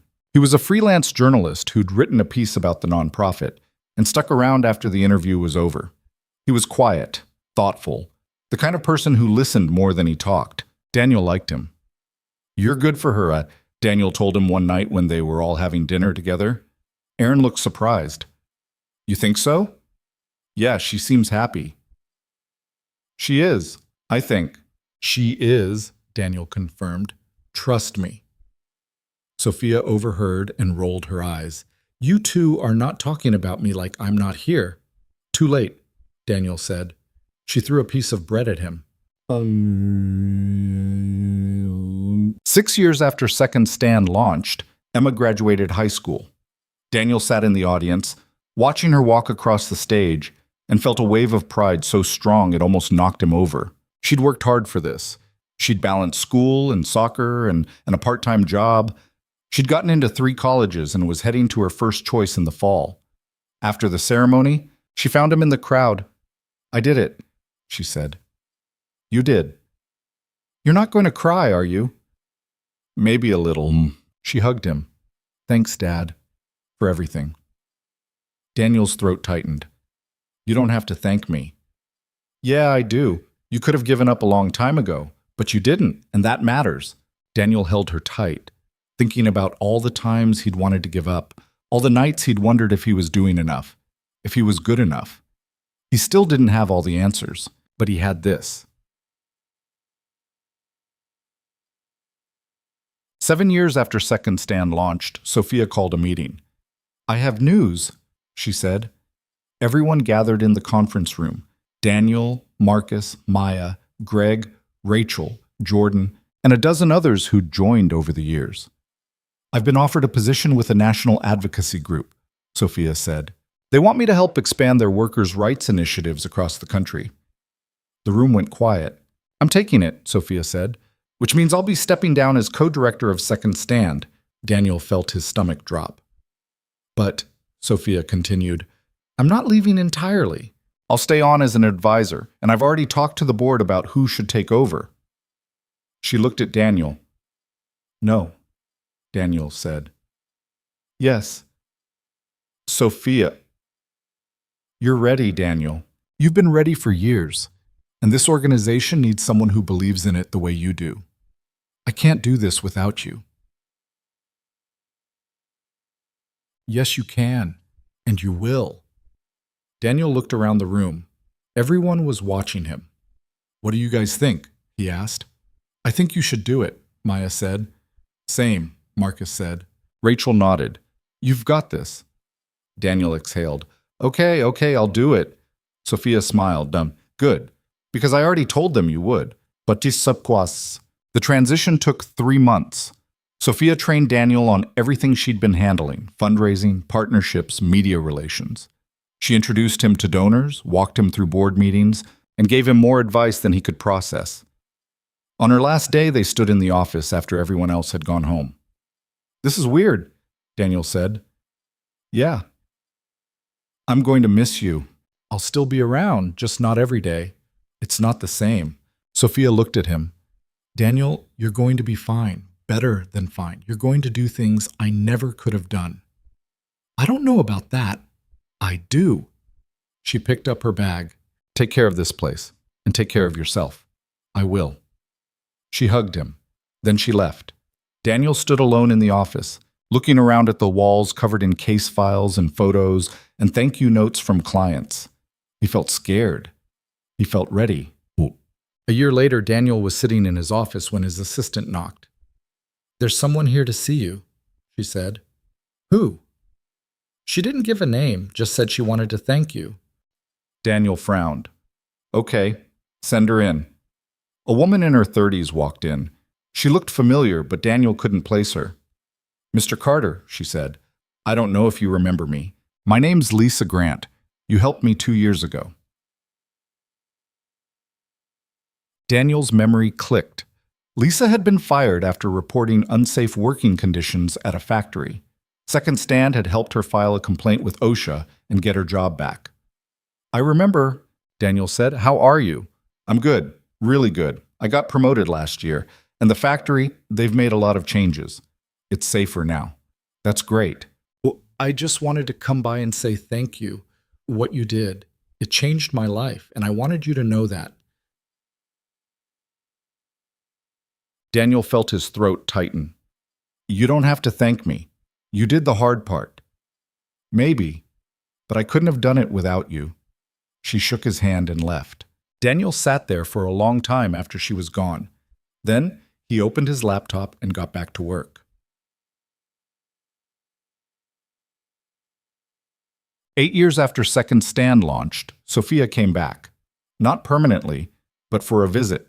She and Aaron were in town for the weekend, and she'd asked if they could stop by the office. Daniel gave them a tour. The place had grown. They'd moved to a bigger space, hired more staff, expanded their services. This is incredible, Sophia said. We've been busy. I can see that. She looked around. You've done an amazing job, Daniel. We've done an amazing job. This started with you, see? It started with us, Sophia corrected, and it's going to keep going long after we're both gone. Daniel nodded. Yeah, I think it will. They went to dinner that night. Daniel, Sophia, Aaron, Allison, Emma, and a few others from the team. They talked and laughed and told old stories. At one point, Emma leaned over to Daniel.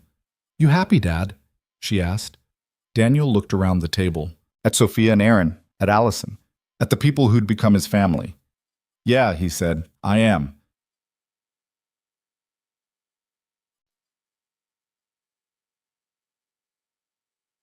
"10 years after Daniel Carter found his CEO standing in his kitchen, he stood on a stage in front of 200 people.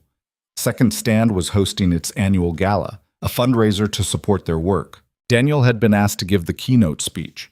He looked out at the crowd. He saw Maya and Marcus. He saw Greg and Rachel. He saw Sophia and Aaron sitting near the front, Sophia beaming at him. He saw Emma, now 22, sitting with Allison. And he saw people he had helped, people who'd walked into Second Stand broken and walked out whole. Daniel cleared his throat. 10 years ago, he said, I thought I was failing.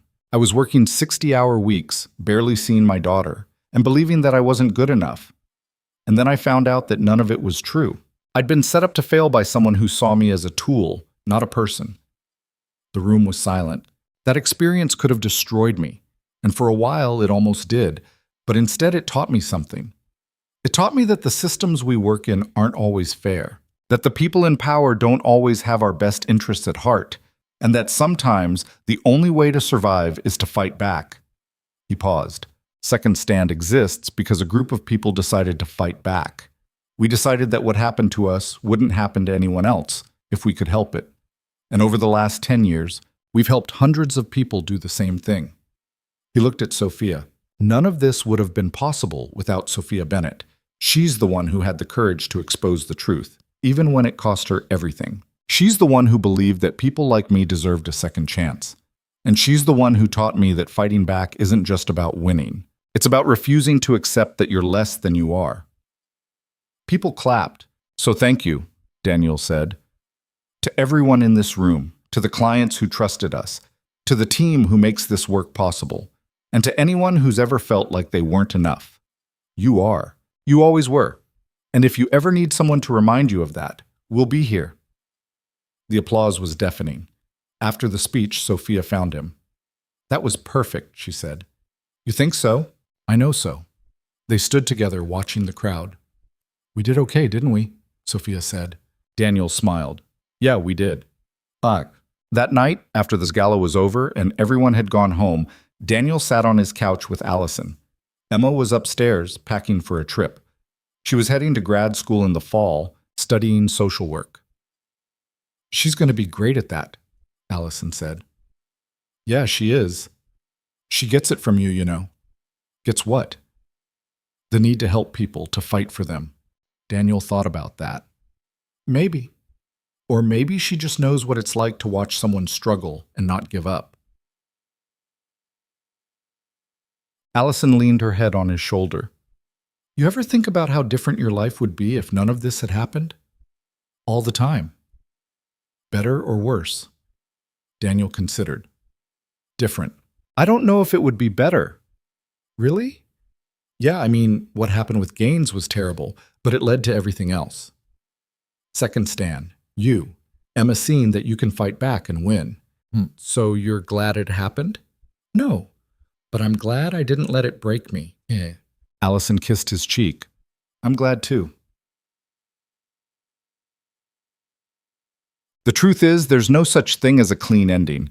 Life doesn't tie itself up neatly. People don't suddenly become perfect. The world doesn't stop being unfair just because you've learned to fight back. Daniel knew that, but he also knew that the fight mattered, that standing up mattered, that refusing to believe you're less than you are mattered. He'd spent years thinking he wasn't good enough, that he was failing, that he deserved to be stuck. And then he'd learned the truth. He wasn't failing. He was being failed. And once he understood that, everything changed. Not overnight, not easily, but slowly, piece by piece. Daniel had rebuilt his life into something he was proud of. He'd built a family, a career, a legacy. And he'd done it by refusing to walk away. Sometimes the greatest act of courage isn't winning. It's deciding that you're worth fighting for in the first place. Daniel Carter had learned that lesson the hard way, but he'd learned it. And now he spent every day making sure other people learned it too. Because everyone deserves a second stand. Everyone deserves to know they're enough. And sometimes, all it takes is one person refusing to give up to change everything.